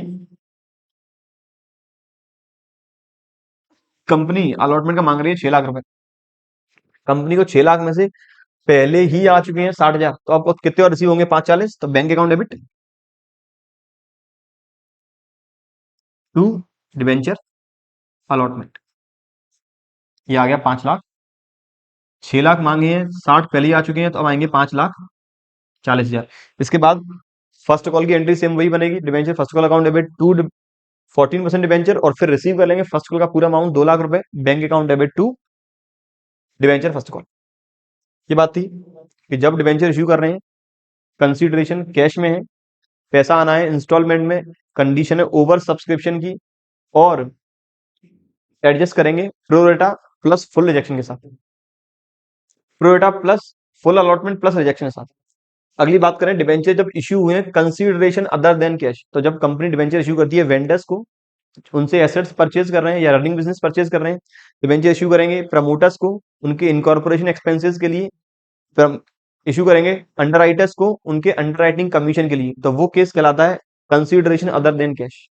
इस केस में कंपनी हो सकता है डिवेंचर इश्यू करिए करे पार पे, डिवेंचर इश्यू करे प्रीमियम पे, या डिवेंचर इश्यू करे डिस्काउंट पे। यहाँ पर हमेशा कंसीडरेशन लमसम ही रहेगा, कोई भी इंस्टॉलमेंट वाला कंसीडरेशन एडजस्टमेंट नहीं होगा।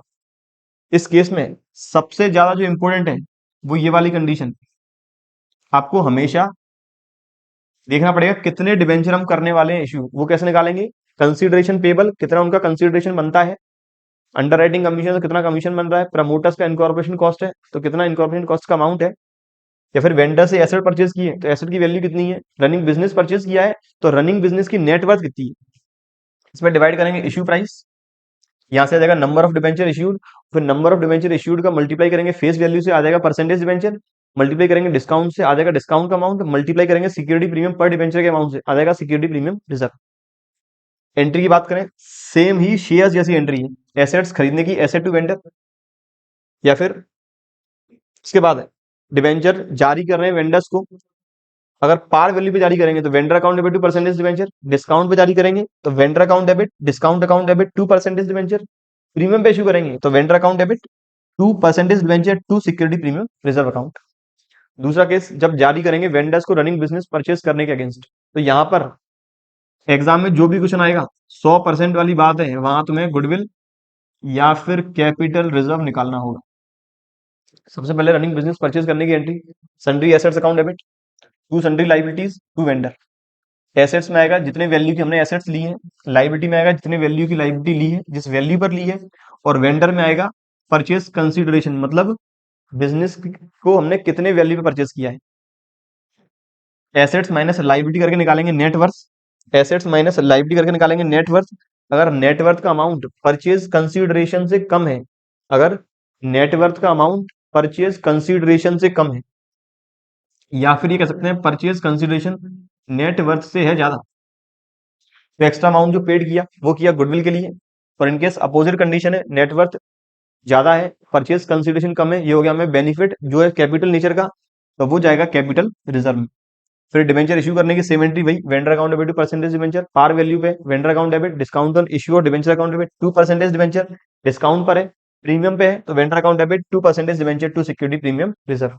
इनके सीधी जारी कर रहे हैं प्रमोटर्स को, तो प्रमोटर्स ने अपनी सर्विसेज रेंडर किए हैं, खर्चे किए हैं कंपनी के ब्याह पे, वो खर्चे पहले रिकॉर्ड करने होंगे, इनकॉर्पोरेशन कॉस्ट या फिर expenses account debit to promoters.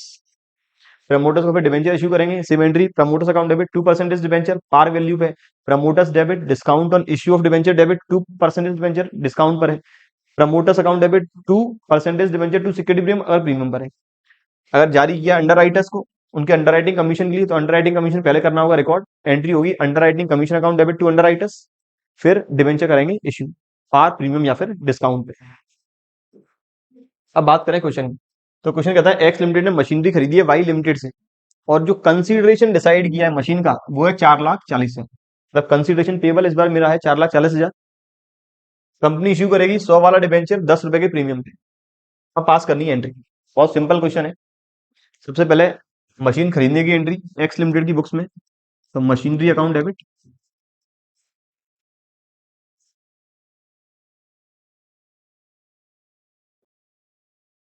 To vendor, vendor का नाम है वाई लिमिटेड, 440। अब इसके लिए कंपनी इश्यू कर रही है 100 वाला डिवेंचर 10% प्रीमियम पे। तो या तो पहले एंट्री कर ले, अमाउंट फिर देखेंगे। तो वाई लिमिटेड अकाउंट डेबिट, अगर कंपनी प्रीमियम पे इश्यू करती है तो टू 12% डिवेंचर और to security premium reserve.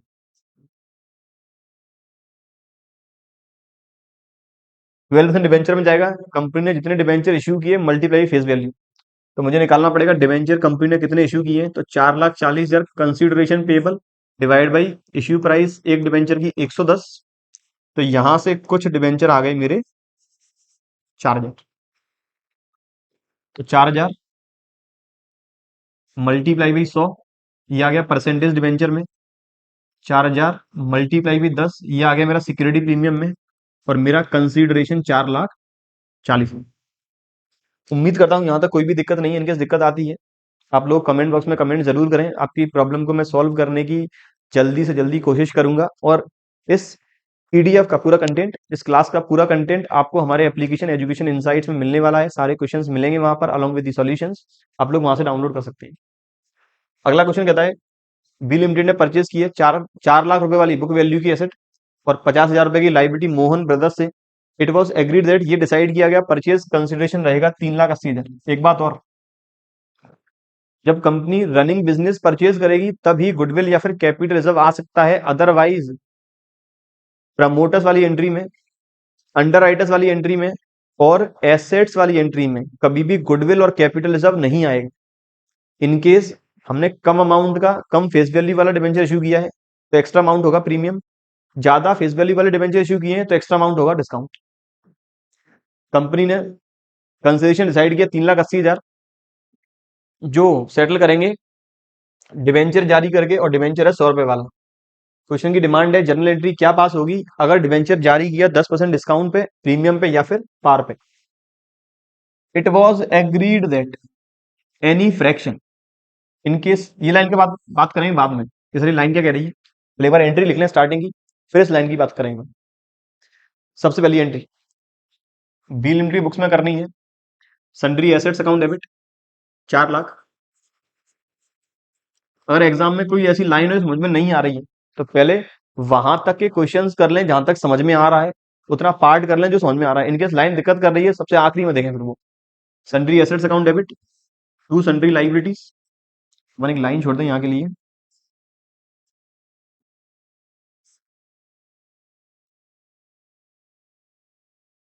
To Mohan brothers, company ने एसेट खरीदी है 4 लाख की, लाइबिलिटी खरीदी है 50,000 की, कंसिडरेशन डिसाइड किया 3,80,000। एक बिजनेस जिसकी एसेट्स 4 लाख की है, लाइबिलिटी 50,000 की है, मतलब बिजनेस की नेटवर्थ है 3.5 लाख, पेमेंट करने के लिए हम रेडी हैं 380। तो एक्स्ट्रा अमाउंट जो हम पेड करने के लिए रेडी हैं वो है गुडविल का, गुडविल अकाउंट डेबिट। कितना, ये आ गया कुछ 30,000, बिल्कुल। अब इस कंसिडरेशन को हमें डिबेंचर इश्यू करके पेड ऑफ करना है। अगर डिबेंचर पार पर है तो Mohan brothers account debit to, कितने परसेंट डिबेंचर है, दिया नहीं है तो 2% डिबेंचर। अगर डिबेंचर जारी करेंगे डिस्काउंट पे तो यहाँ discount on issue of debenture करेंगे डेबिट। अगर डिबेंचर इश्यू किया प्रीमियम पे तो टू सिक्योरिटी प्रीमियम रिजर्व। मेरे पहले वाले केस में डिबेंचर में इश्यू कर रहा हूं पार पे, तो 3,80,000 के कंसिडरेशन के अगेंस्ट एक डिबेंचर 100 वाला है, तो मुझे डिबेंचर जारी करने होंगे 3,800। मुझे डिबेंचर यहाँ पर कोई भी डिस्काउंट नहीं आएगा ना आएगा प्रीमियम, मुझे डिबेंचर जारी करने होंगे 3,800 मल्टीप्लाई भी 100। तो ये मेरा आ गया 3,80,000। दूसरे वाले केस में मैं जारी कर रहा हूँ 10% डिस्काउंट पे, तो मैंने एक डिबेंचर जारी किया 90 पर, तो 3,80,000 डिवाइडेड 90, ये मेरा आ गया कुछ 4222, ये आ रहा है 4222.22। अब ये लाइन पढ़े। लाइन कहता है it was agreed that any fraction of debenture, मुझे इस वाले केस में डिबेंचर जारी करने 4222.22। फ्रैक्शन में डिबेंचर कभी इशू होंगे ही नहीं, या तो इशू होंगे 4222 या इशू होंगे 4223। तो जो फ्रैक्शन वाला पार्ट है इसके लिए कह रहा है डिबेंचर इशू नहीं करना, इसका पेमेंट तुम्हें करना है कैश में। पॉइंट टू को हम देख लेंगे लास्ट में कितना अमाउंट आता है, वो राउंड ऑफ कर देंगे 20 या 22 रुपए जो भी अपना रिमेनिंग बैलेंस रहेगा वो। तो एंट्री में Mohan brothers account debit entry होगी वापस 3,80,000। डिस्काउंट ऑन इश्यूड डिबेंचर मैंने जारी किए 4,222 डिबेंचर, डिस्काउंट है 10 रुपए का। 2% डिबेंचर मैंने जारी किए 4,222 डिबेंचर, वैल्यू है 100। और जो भी फ्रैक्शन पार्ट है उसे हम पेड करेंगे बैंक के थ्रू, तो टू बैंक अकाउंट। ये फ्रैक्शन पार्ट आएगा शायद 20 रुपए का, तो ये आ गया 3,80,000 प्लस 42,220, 42,220 माइनस 4,22,200। फ्रैक्शन पार्ट आना 20 रुपए का, तो इसका हम पेमेंट करेंगे कैश में 20 रुपए। तीसरे केस में सेम ऐसे ही, कंपनी डिवेंचर इश्यू कर रही है 10% की प्रीमियम पे, तो 3,80,000 डिवाइड बाई 110, तो ये मेरा आ रहा है 3,454। इतने के हम इतने डिवेंचर करेंगे इश्यू। जो फ्रैक्शन पार्ट रहेगा उसके लिए हम कर देंगे कैश, कैश में पेमेंट, वो हम देख लेंगे रिमेनिंग बैलेंस कितना बचता है। तो तीसरे वाले केस में मैं इसे मिटा दूं, पहले वाले केस को मैंने इश्यू किया है 3,80,000 के अगेंस्ट, ये आ गया मेरा 380। इस बार डिस्काउंट तो कुछ नहीं आएगा, परसेंटेज डिवेंचर 3,454 मल्टीप्लाई भी 100, तो 3,45,400। फिर सिक्योरिटी प्रीमियम 3,4,540। अब देख लें फ्रैक्शन पार्ट कितना आ रहा है, तो 3,45,400 प्लस 3,4,540 माइनस 3,80,000, तो फ्रैक्शन पार्ट के लिए आ रहा है 60 रुपए। तो ये मैंने 60 रुपए का कर दिया पेमेंट कैश में। उम्मीद करता हूं यहां तक बातें हो चुकी हैं क्लियर। अब अगले क्वेश्चन की बात करें। अगला कहता है बंसल हैवी मशीन लिमिटेड ने हांडा ट्रेडर्स का बिजनेस परचेज किया है, 4.5 लाख रुपए का कंसीडरेशन है। पेमेंट जो हम करने वाले हैं 50,000 रुपए कैश में, 70,000 का बीपी एक्सेप्ट करेंगे, और रिमेनिंग अमाउंट हम जारी करने वाले हैं रिमेनिंग के लिए 9% के डिबेंचर, वो भी 100 रुपए वाला 110 पे, मतलब 10% रहेगा प्रीमियम। परचेज कंसिडरेशन, परचेज की एसेट्स और लाइबिलिटी वो इस तरह से है, मशीन, बिल्डिंग, स्टॉक, डेटर और क्रेडिट। हमने 5 एसेट्स और लाइबिलिटी परचेज की है। हमें बुक वैल्यू से कोई भी मतलब नहीं है, हमें मतलब है केवल एग्रीड वैल्यू से। इन केस कोई एसेट की यदि बुक वैल्यू गिवन है, एग्रीड वैल्यू गिवन नहीं है, फॉर एग्जांपल कैश, तो कैश की बुक वैल्यू हमेशा ही एग्रीड वैल्यू के इक्वल होगी। या फिर इन केस और कोई भी एसेट है, बुक वैल्यू गिवन है, एग्रीड वैल्यू गिवन नहीं है स्पेसिफिक, तो मानेंगे बुक वैल्यू ही एग्रीड वैल्यू। एंट्री पास करनी है, तो पहली एंट्री बिजनेस परचेज करने की, machine debit, building debit, stock debit, debtor debit, to creditor और टू हांडा ट्रेडर। कंसिडरेशन है 4.5 लाख। देख लें गुडविल या कैपिटल जब्त, तो ये चारों ऐड करने होंगे। ये आ गया 80, 170, 4.5 लाख, ये आ गया टोटल एसेट। लाइबिलिटी आ गई 20,000। तो मैंने एक ऐसा बिजनेस जिसकी नेटवर्थ आई है 4,30,000, उसका मैं कंसिडरेशन पेड करने रेडी हूँ 4.5 लाख, तो 20,000 रुपए का आ गया मेरा गुडविल। अगली एंट्री होगी, पेमेंट कर रहे हैं कैश में 50,000, तो Handa traders account debit to cash 50, to BP 70, remaining कितना रह गया 4.5 लाख माइनस 1,20, 3,30,000। तो 3,30,000 के बदले में हम 100 वाला डिवेंचर जारी कर रहे हैं 110 में, डिवेंचर इश्यू करेंगे 3,000, तो टू 9% डिवेंचर 3,000 इंटू 100 3 लाख, और to security premium reserve 3,000 into 10 30,000। एक इस तरह से आ सकता है क्वेश्चन, जब हमें गिवन है बुक वैल्यू और गिवन है एग्रीड वैल्यू, यहां पर आएगा डिवेंचर, ये गलती से लिख गया है शेयर, यहाँ आना है डिवेंचर। सेम एंट्री वही रहेगी, लेकिन अब डिफरेंस कहाँ है, डिफरेंस है बुक वैल्यू से एग्रीड वैल्यू कैसे निकालेंगे। कह रहा है बुक वैल्यू 3 लाख खरीदी है 90% पे, तो ये हमने ली होगी 2,70,000 में। ये 1 लाख की बुक वैल्यू है, खरीदी है 110 में, मतलब ये लिया होगा 1,10,000 में। 20,000 ये ली होगी 25,000 में। ये सेम वही बुक वैल्यू 55, और ये 20,000। तो इसके बेसिस पे हम निकाल देंगे बिजनेस की नेटवर्थ, कंपेयर कर लेंगे कंसीडरेशन से, और फिर कर देंगे पेमेंट और प्लस डिबेंचर इश्यूड। अगले में कहता है बंसन हैवी मशीन लिमिटेड 2,02,000 रुपए डिबेंचर जारी कर रहे हैं, एक डिबेंचर 100 रुपए का है, जारी कर रहे हैं प्रमोटर्स को, एंट्री पास करनी है अलग अलग केसेस में। अगर डिबेंचर इश्यू होगा पार पे, इश्यू होगा प्रीमियम पे, इश्यू होगा डिस्काउंट पे। तो एंट्री होगी सबसे पहले तो incorporation cost account debit, incorporation cost account debit to promoters. ये गिवन नहीं है, प्रमोटर्स का कंसीडरेशन है कितना, कितना इन्होंने खर्चा किया है। तो जितने के फेस वैल्यू के हम कर रहे हैं डिवेंचर इश्यू, जितना हम कंसीडरेशन डिवेंचर्स के थ्रू पेड कर रहे हैं, वही माना जाएगा इस इनकॉर्पोरेशन कॉस्ट का अमाउंट। जैसे पहले वाले में एट पार है तो पूरी फेस वैल्यू मानी जाएगी। दूसरी एंट्री प्रमोटर्स अकाउंट डेबिट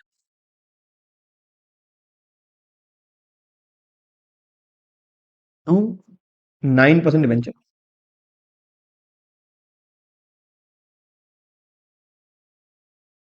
ये आएगा 9 लैक्स, 9 लाख 2 लाख, ये आ गया 2 लैक्स, यहाँ भी आ जाएगा 2 लाख। दूसरे वाले केस में अगर हम जारी कर रहे हैं 10% प्रीमियम पे, तो उस केस में मैंने 2 लाख के डिबेंचर को जारी किया 2,20,000 में, तो पहली एंट्री होगी 2,20 से, फिर entry promoters account debit 2,20,000 to 9% debenture 2 lakh और to security premium reserve account. तीसरे केस में डिबेंचर जारी कर रहे हैं 5% डिस्काउंट पे, तो इसका मतलब नेट जो पेबल वैल्यू है वो है 2 लाख का 5% कम, तो वो आएगा 1,90,000। तो उनका कंसिडरेशन है 1,90,000। पहली एंट्री होगी 1,90 से।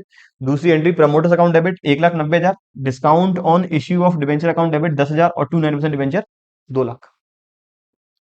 सिर्फ ऐसी अंडर राइटर्स वाली एंट्री वापस, पहली एंट्री जाएगी underwriting commission account debit to underwriters, और दूसरी एंट्री सेम वही तीनों केसेस में underwriters account debit 2% debenture, underwriter account debit, discount account debit 2% debenture, underwriters account debit 2% debenture और to security premium reserve. अब बात करें जब debenture as a collateral security bank को company करती है इशू। सबसे पहले कोलेटरल सिक्योरिटी होता क्या है, तो बच्चों जब एक कंपनी बैंक से लोन लेती है तो बैंक सबसे पहले प्राइमरी सिक्योरिटी की करती है डिमांड। अगर प्राइमरी सिक्योरिटी के बाद भी बैंक सेटिस्फाइड नहीं है तो बैंक उस केस में एडिशनल सिक्योरिटी की डिमांड करती है, और एडिशनल सिक्योरिटी के लिए बैंक कहती है हमें आप डिबेंचर इश्यू करो, क्योंकि debenture by default floating charge के अगेंस्ट सिक्योर्ड है। तो इनकेस अगर कंपनी बैंक के लोन का रीपेमेंट नहीं कर पाई, बैंक डिबेंचर होल्डर बन के पैसा क्लेम कर लेगी और फिर उनका फाइनल हो जाएगा रीपेमेंट। तो जनरली ऐसे केसेस में बैंक कंपनी से इतने फेस वैल्यू के डिबेंचर इश्यू करती है ताकि प्रिंसिपल कंपोनेंट प्लस इंटरेस्ट दोनों रिकवर की जा सके। तो यहाँ कहता है कोलेटरल सिक्योरिटी में be defined as subsidiary, secondary और additional security besides the primary security, जो मेनली रहती है asset. When a company obtains a loan or overdraft facility from a bank or any other financial institution, it may pledge or mortgage some assets as a secured loan against the said loan, but the lending institution may insist on additional asset as collateral security so that the amount of loan can be realized in full with the help of that collateral security. Bank वाले जानते हैं कि जो हम debenture इनसे लेंगे वो debenture का फ्लोटिंग चार्ज सारी एसेट्स पर है, दैट्स वाई वो हमेशा डिमांड करते हैं डिवेंचर्स की। In case the amount from the sale of principal security fall short of the loan money, in such case the company may issue its own debentures to the lenders in addition to the some other assets already pledged. Such an issue of debenture is known as debenture issued as collateral security.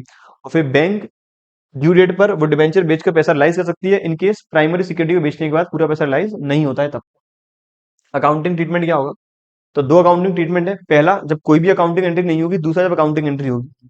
जब accounting entry पास नहीं करनी है तब केवल balance sheet presentation से ही solution अपना आ जाएगा, लेकिन दूसरे वाले में पहले होगी अकाउंटिंग एंट्री और फिर होगा बैलेंस शीट प्रेजेंटेशन। पहले वाले केस में कहता है जब कोई भी एंट्री पास नहीं होगी, क्योंकि यहां से कोई भी लाइबिलिटी क्रिएट नहीं हुई है, केवल उस अमाउंट ऑफ कोलेटरल सिक्योरिटी को हम बैलेंस शीट के अंदर प्रेजेंट कर देंगे जिस लोन से वो अटैच्ड है।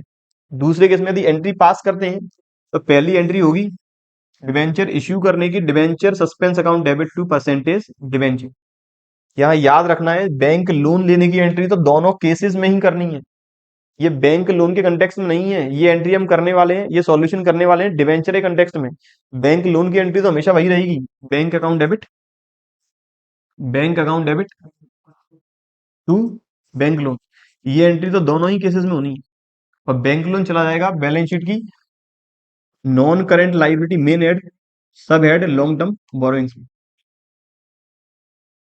क्वेश्चन कहता है यहां देखेंगे प्रेजेंटेशन किस तरह से होगा बैलेंस शीट में। एक कंपनी ने लोन लिया 10 लाख रुपए का पीएनबी बैंक से। इसके बदले में कंपनी ने अपने 12 लाख रुपए के डिबेंचर इश्यू किए as a collateral security. How would you deal with the following in the form of debentures. Books में कैसे प्रेजेंट करेंगे। अगर पहला केस मैं कोई भी एंट्री पास नहीं करता हूं तब उस केस में बैलेंस शीट प्रेजेंटेशन से केवल हो जाएगा काम। तो नॉन करंट लाइबिलिटी में लॉन्ग टर्म बोरोइंग्स और लॉन्ग टर्म बोरोइंग्स में bank loan, loan from PNB,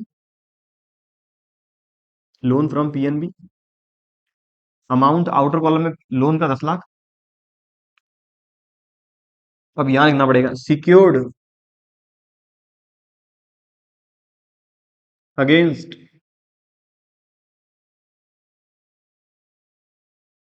rupees 12 lakh 10% debenture of rupees 100 each issued as collateral security, issued as collateral security. ये जब मैं कोई भी एंट्री पास नहीं करता, केवल बैलेंस शीट प्रेजेंटेशन सॉल्यूशन निकालना है। दूसरा, जब एंट्री पास करेंगे तो पहले तो एंट्री होगी debenture suspense account debit to percentage debenture, debenture suspense account debit to कितना परसेंट है, 12%, 10% टू 10% डिबेंचर। ये तो मेरी एंट्री हो गई 12 लाख। और फिर इसे हम प्रेजेंट करेंगे बैलेंस शीट की लाइबिलिटी में। ये मेरी आ गई बैलेंस शीट। इसमें नॉन करेंट लाइबिलिटी, ये मेरी आ गई balance sheet. Non current liability के अंदर लॉन्ग टर्म बोरोविंग्स में पहले आएगा बैंक लोन जो है 10 लाख। फिर आएगा डिबेंचर सस्पेंस 10% डिबेंचर पहले, 10% डिबेंचर 12 लाख। और इसमें से माइनस कर देंगे debenture suspense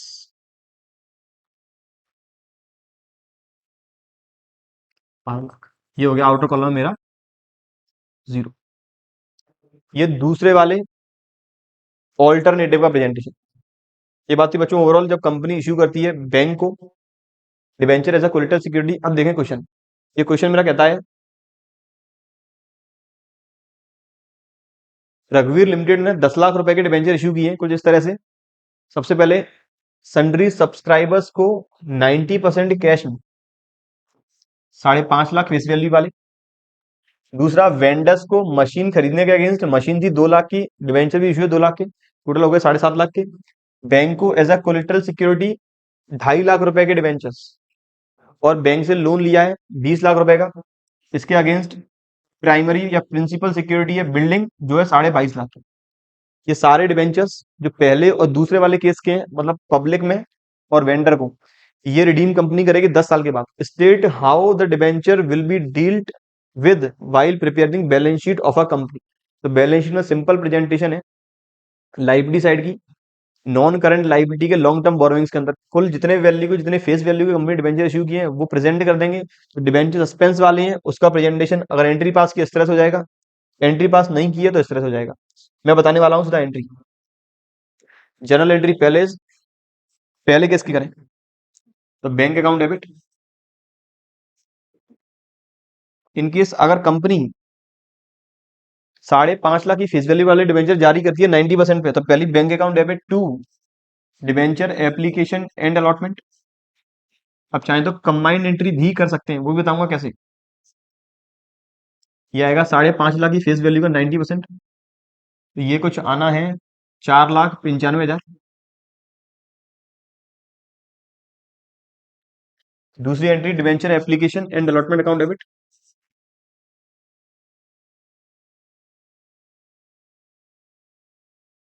4,95,000। Discount on issue of debenture debit 55,000।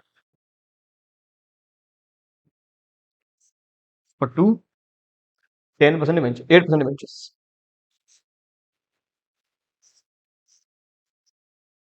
In case अगर कंबाइंड एंट्री करनी है तो यहां पर हम कंबाइंड एंट्री भी कर सकते हैं। कैसे करेंगे? Bank account debit, discount on issue of debenture account debit to 8% debenture. Bank में 4,95,000, डिस्काउंट में 55,000 और 8% डिवेंचर में 5.5 लाख। फिर यदि वेंडर को इश्यू किए तो पहले machine account debit to vendor, vendor account debit to 8% debenture 2 lakh. इस वाले केस की लोन लेने की एंट्री पास करनी है या नहीं भी कर सकते हैं, कोई भी रिक्वायरमेंट नहीं है लोन वाली एंट्री की। तो इनकेस पास करना चाहे तभी कोई दिक्कत वाली बात नहीं है।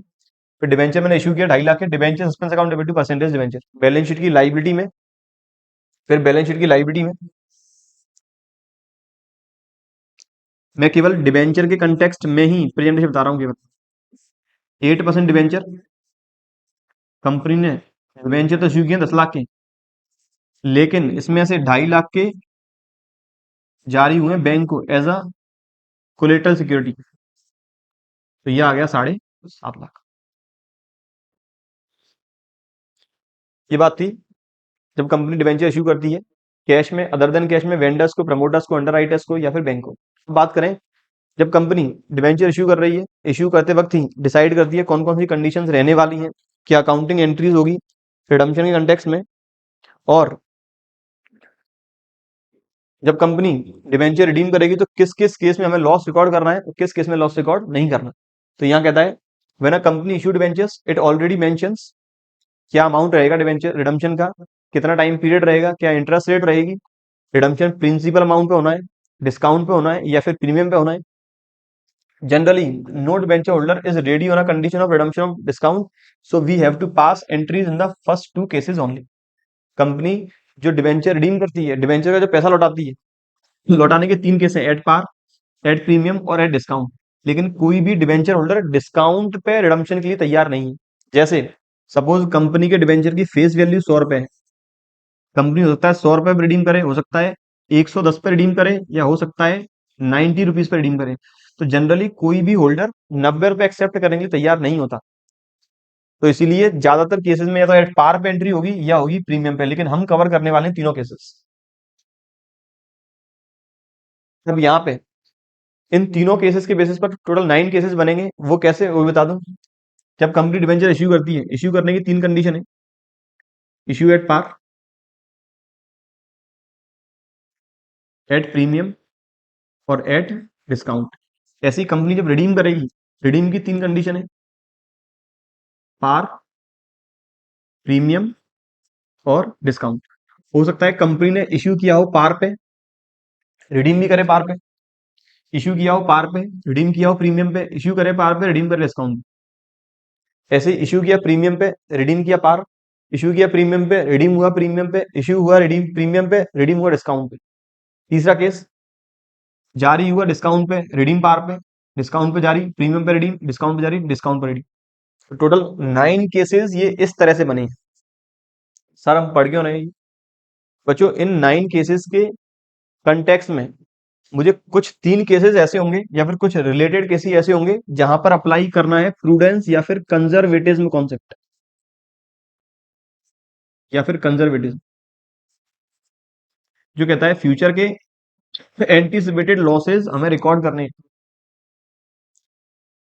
कंपनी को भविष्य के एंटीसिपेटेड लॉसेस रिकॉर्ड करने हैं, और एंटीसिपेटेड लॉसेस मैं कंपेयर करूंगा फेस वैल्यू के साथ। अगर सीधी भाषा में बता दूं, अगर कंपनी फेस वैल्यू से ऊपर रिडीम कर रही है, उन्हीं केस में मुझे लॉस रिकॉर्ड करना होगा, अदरवाइज मुझे बाकी केस से कोई मतलब नहीं है। देख लें कंपनी कौन से केस में फेस वैल्यू से ऊपर रिडीम करेगी। जब कंपनी प्रीमियम पर रिडम्पशन करती है भी मुझे मतलब है लॉस रिकॉर्ड करने का, अदरवाइज और कोई भी मतलब नहीं है।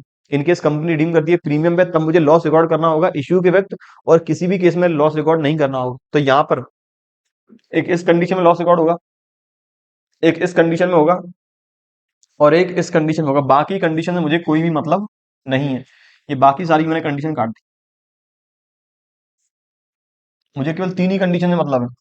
Issue at par, redeem at premium, issue at discount, redeem at premium, issue at premium, redeem at premium.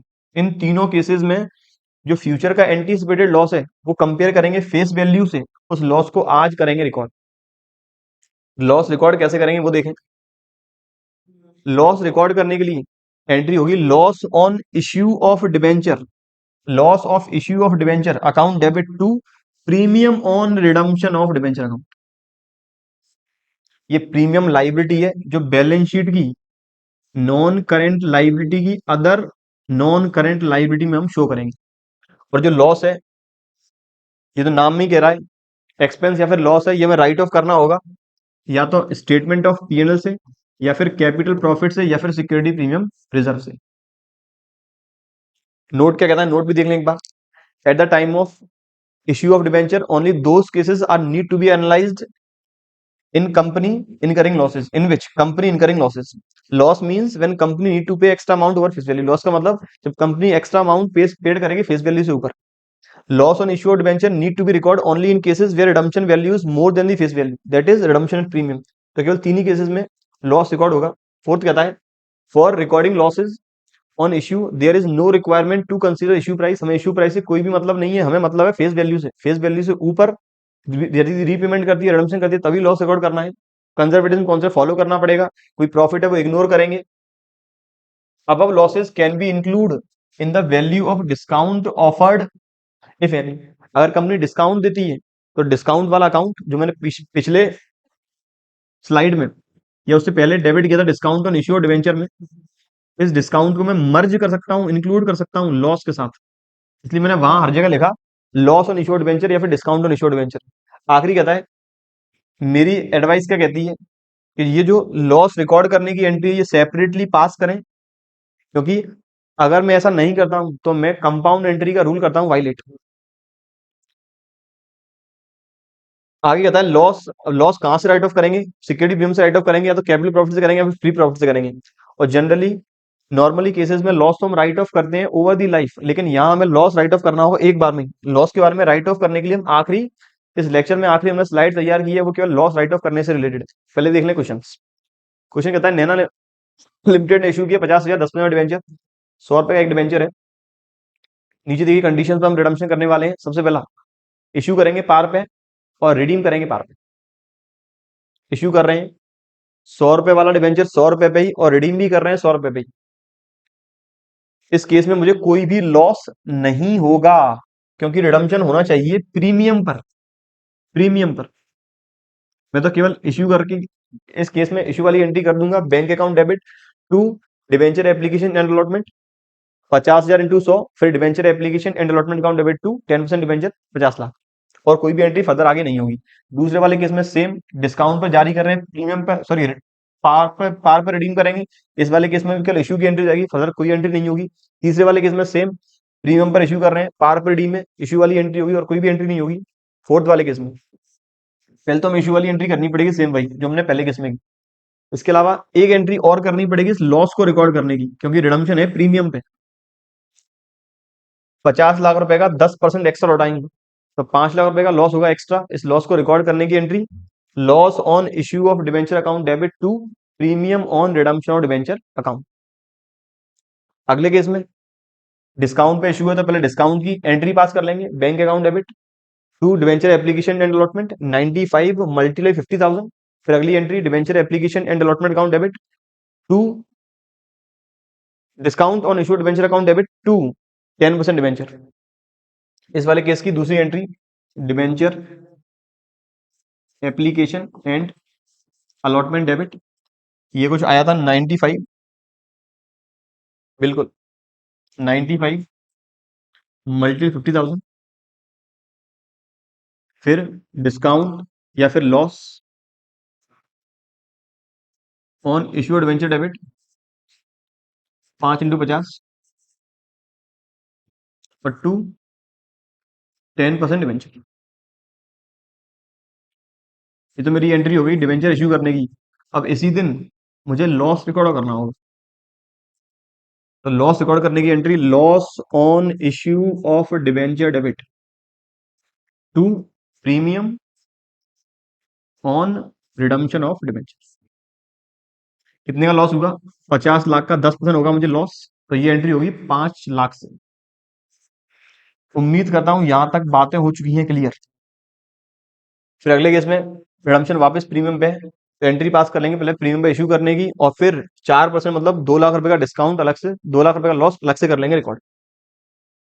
मुझे याद रखें, केवल इश्यू की एंट्री पास करनी है, लॉस रिकॉर्ड करने की एंट्री पास करनी है, रिडम्पशन की कोई भी एंट्री मुझे पास नहीं करनी है एग्जामिनेशन में। अगला, अगले में कहता है कंपनी इस बार 27 डिवेंचर जारी कर रही है। पहले केस में 100 रुपए वाला डिवेंचर है, पार पर रिडम्पशन है, केवल इश्यू की एंट्री होगी, लॉस रिकॉर्ड नहीं करेंगे। दूसरे वाले केस में 4% प्रीमियम पर रिडम्पशन है, इस वाले केस में मुझे लॉस रिकॉर्ड करना होगा। कितना करूंगा? 25,000 इंटू 100, उसका 4%, मतलब यहां मुझे लॉस रिकॉर्ड करना होगा 1 लाख रुपए। तीसरे वाले केस में कोई भी लॉस नहीं होगा, रिडम्पशन हुआ है पार पे। चौथे वाले केस में लॉस होगा क्योंकि प्रीमियम पर रिडम्पशन है 2.5% के पे। पांचवे वाले केस में यहाँ भी 5% प्रीमियम पर रिडम्पशन है, इश्यू की एंट्री करने के बाद लॉस रिकॉर्ड करने की मैं एक सेपरेट एंट्री पास करूंगा। अगले क्वेश्चन में अब यहाँ कहता है कंपनी को एंट्री पास करनी है। पहला केस, जब कंपनी डिवेंचर इश्यू कर रही है 95 पर और रिडीम करेंगे 100 पर। दूसरे केस में इश्यू 95, रिडीम 105। तीसरे केस में issue 100, redeem 105। Assuming that face value of debenture is ₹100, तो हमें इस बार केवल एक ही डिवेंचर की एंट्री पास करनी है। तो सबसे पहले जारी कर रहे हैं 95 पर, तो बैंक अकाउंट डेबिट 95। अब यदि कंबाइंड एंट्री करना चाहते हैं तो कंबाइंड कर सकते हैं। Bank account debit, discount on issue of debenture debit ₹5, to percentage debenture, ये तो होगी मेरी डिवेंचर इश्यू करने की, ₹100। फिर कंपेयर करना पड़ेगा, लॉस हो रहा है तो इश्यू किया है 95 पे, रिडीम करेंगे 100। सर ₹5 का लॉस हो रहा है। बच्चों लॉस कंपेयर करना है फेस वैल्यू से। फेस वैल्यू कितनी है? 100। कितने रिडीम करेंगे? 100। क्या लॉस हुआ? नहीं। तो कोई भी लॉस रिकॉर्ड नहीं करना, वो ही नहीं तो लॉस रिकॉर्ड कैसे करेंगे? कोई भी एंट्री पास नहीं। ये मेरा पहला केस।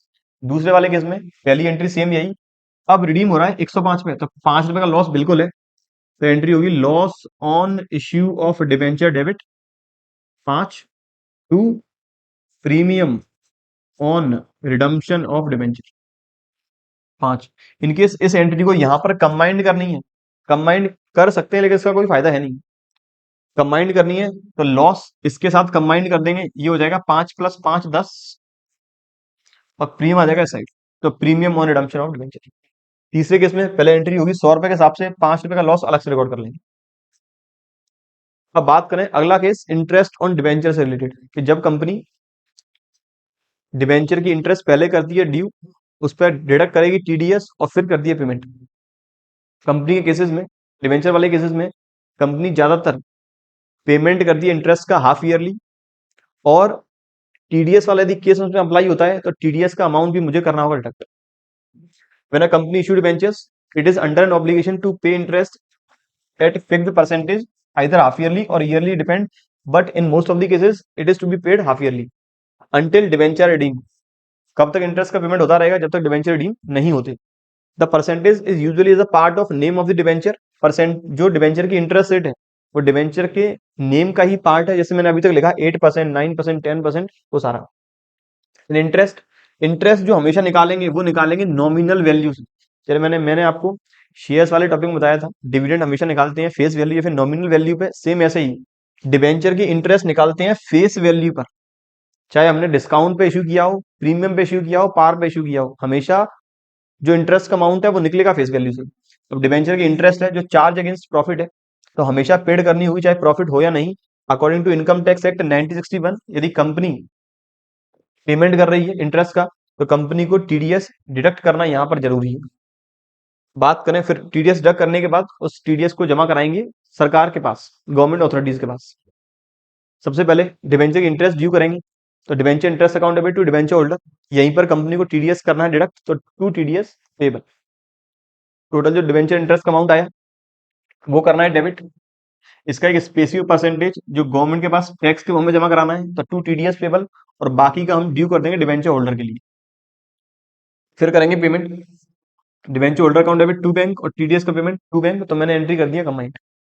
फिर इसके बाद इस डिवेंचर इंटरेस्ट, जो डिवेंचर इंटरेस्ट है ये चार्ज अगेंस्ट प्रॉफिट है, राइट ऑफ करेंगे स्टेटमेंट ऑफ पीएनएल से, तो statement of PNL account debit to debenture interest. बात क्या याद रखनी है, क्वेश्चन में हो सकता है डिवेंचर की इंटरेस्ट जो हम हाफ ईयरली पेड करें तो ये एंट्री हाफ ईयरली होगी, ये एंट्री हाफ ईयरली होगी, मतलब ये एंट्री दो बार होंगी दोनों। और फिर इंटरेस्ट राइट ऑफ करने की एंट्री केवल साल के आखिरी में होती है, तो ये एंट्री साल के आखिरी में 31 मार्च को ही होगी, और ये एंट्री होगी केवल एक बार। क्वेश्चन क्या कहता है आगे? लेजर इंडिया लिमिटेड ने 7,08,% डिबेंचर इशू किए 100 रुपए वाले, वो भी एट पार। 100 रुपए का डिबेंचर 100 रुपए पे। Interest is to be paid on these debenture half yearly, interest paid करनी है हाफ ईयरली। केवल इंटरेस्ट का अमाउंट निकाल लूं मैं, तो 7 लाख डिबेंचर है, फेस वैल्यू 100 रुपए है, और रेट ऑफ इंटरेस्ट है 8%। तो पूरे साल की जो इंटरेस्ट है 70 लाख का 8%, वो आ जाएगा 5,60,000। पेमेंट करना है हाफ ईयरली, इसका मतलब 6 महीने की इंटरेस्ट रहेगी 2,80,000। आगे कहता है टीडीएस की रेट जो है वो है 10%। एंट्री पास करनी है सबसे पहले, एंट्री होगी 30 सितंबर को। Debenture interest account debit, interest का अमाउंट आएगा कुछ 2,80,000 टू डिबेंचर होल्डर, और टू टीडीएस पेबल। कुछ बच्चे ये कहेंगे सर अगर हम यहाँ डायरेक्ट पेमेंट कर दें तो, debenture interest account debit to bank, क्योंकि हमें पहली एंट्री की है debenture interest account debit to holder, TDS to TDS payable. फिर मैंने होल्डर और पेबल को किया डेबिट और बैंक कर दिया क्रेडिट। अगर मैं डायरेक्ट एंट्री कर दूं इस तरह से, तो debenture interest account debit to bank, मुझे डायरेक्ट एंट्री नहीं करनी है। पहले कंपनी डिबेंचर करेगी, डिबेंचर इंटरेस्ट करेगी ड्यू, ताकि ये पता रहे कि हमें कितना टीडीएस जमा कराना है। और जिस दिन कंपनी ड्यू करती है सेम डे पेमेंट बहुत कम केसेस में कर पाएगी। अगली एंट्री पेमेंट करने की सेम डेट को, लेकिन पहले अमाउंट लिख लें कितना आएगा। टीडीएस पेबल आएगा कुछ 28,000 10%, और ये आएगा 2,52,000। फिर पेमेंट करने की entry debenture holder account debit, debenture holder debit 2,52, TDS payable debit 28 to bank 2,80,000। Same यही एंट्री होगी वापस 31 मार्च को, और फिर इस डिबेंचर इंटरेस्ट को हम चार्ज करेंगे स्टेटमेंट ऑफ पीएनएल से। एंट्री होगी statement of PNL account debit to debenture interest, कितना 280 ये, और 280 31 मार्च की, टोटल 5,60,000। तो बात करें डिस्काउंट या फिर लॉस को राइट ऑफ कैसे करेंगे। डिस्काउंट या लॉस मैंने आपको बता दिया है कब रिकॉर्ड करना है। दो ही केस में रिकॉर्ड होगा। पहला केस जब कंपनी डिबेंचर इशू करती है डिस्काउंट पे, और दूसरा केस जब कंपनी रिडीम करती है प्रीमियम पे। डिस्काउंट और loss on issue debenture is a capital loss, एक कैपिटल लॉस है जो मैं राइट ऑफ करना है ईयर एंड पे। डिस्काउंट और loss can be return off from security premium reserve, जो हम एसपीआर से राइट ऑफ कर सकते हैं, या फिर हम ये राइट ऑफ कर सकते हैं कैपिटल प्रॉफिट से, या हम राइट ऑफ कर सकते हैं स्टेटमेंट ऑफ पीएनएल से। In case capital profit do not exist और inadequate, the amount should be return of against revenue profit. Priority जो है इस तरह के डिस्काउंट या लॉस को राइट ऑफ करने के लिए पहले रहता है कैपिटल प्रॉफिट, सिक्योरिटी प्रीमियम। अगर वो नहीं है तब जाकर हम फ्री प्रॉफिट यूज करेंगे। एंट्री बनती है security premium reserve account debit या फिर statement of PNL account debit to discount on issue of debenture account. Entry होगी साल के आखिरी में। क्वेश्चन क्या कहता है, अब कह रहा है कंपनी ने 20,000 डिबेंचर जारी किए 100 रुपए वाले 8% डिस्काउंट पे, which are redeemable after specific period of time. आगे कहता है it has balance in security premium reserve of rupees 30,000। Calculate the amount to be return off from security premium reserve. Amount निकालना है, लेकिन पहले तो मैं पास कर लूँ एंट्री। सबसे पहली entry bank account debit, company 100 वाले डिबेंचर को जारी कर रही है 92 के अकॉर्डिंग। डिस्काउंट, आप अलग अलग एंट्री करते चलो। जो बच्चों को कंबाइंड एंट्री समझ में आती है वो कंबाइंड ही कर लें। कंबाइंड कैसे होगी, डिस्काउंट डेबिट कर देंगे टू, मेरा कितना डिबेंचर है, टू 10% डिबेंचर। और जिनका कंबाइंड समझ में नहीं आ रही है तो वो इस तरह से पास करेंगे bank account debit to debenture application and allotment 92 multi 2,000। फिर entry debenture application and allotment debit 92 multiply 2,000। Discount on issue of debenture debit 8 multiply 2000 to, ये आ गया मेरा 10% डिवेंचर। 100 multiply by 2000। अब इस डिस्काउंट को हम कहाँ से राइट ऑफ करेंगे? मेरे पास पहले से ही सिक्योरिटी प्रीमियम रिजर्व है और मैं डिस्काउंट दिया कितना है? मैंने दिया है केवल 16। प्रीमियम कितना है? प्रीमियम है 30। तो एंट्री होगी SPR account debit to discount on issue of debentures. ये राइट ऑफ कर देंगे 16,000। तो 16,000 राइट ऑफ करने के बाद मेरे पास एसपीआर कितना बचा? मेरे पास सिक्योरिटी प्रीमियम रिजर्व रिजर्व बचा 14,000। इनकेस अकाउंट बनाना चाहे सिक्योरिटी प्रीमियम रिजर्व का, आएगा तो नहीं, पर इनकेस अगर आ जाए बाई चांस, तो किस तरह से बनेगा? सिक्योरिटी प्रीमियम रिजर्व अकाउंट, अपने पास पहले से ही बैलेंस है 30,000, तो बाई बैलेंस ब्रॉट डाउन 30, इसमें से मैंने 16,000 यूज कर लिया राइट ऑफ करने के लिए, तो टू लॉस या फिर discount on issue of debenture, मैंने यूज कर लिया 16, रिमेनिंग रह गया 14, तो टू बैलेंस कैट डाउन 14,000। अगले क्वेश्चन की बात करें।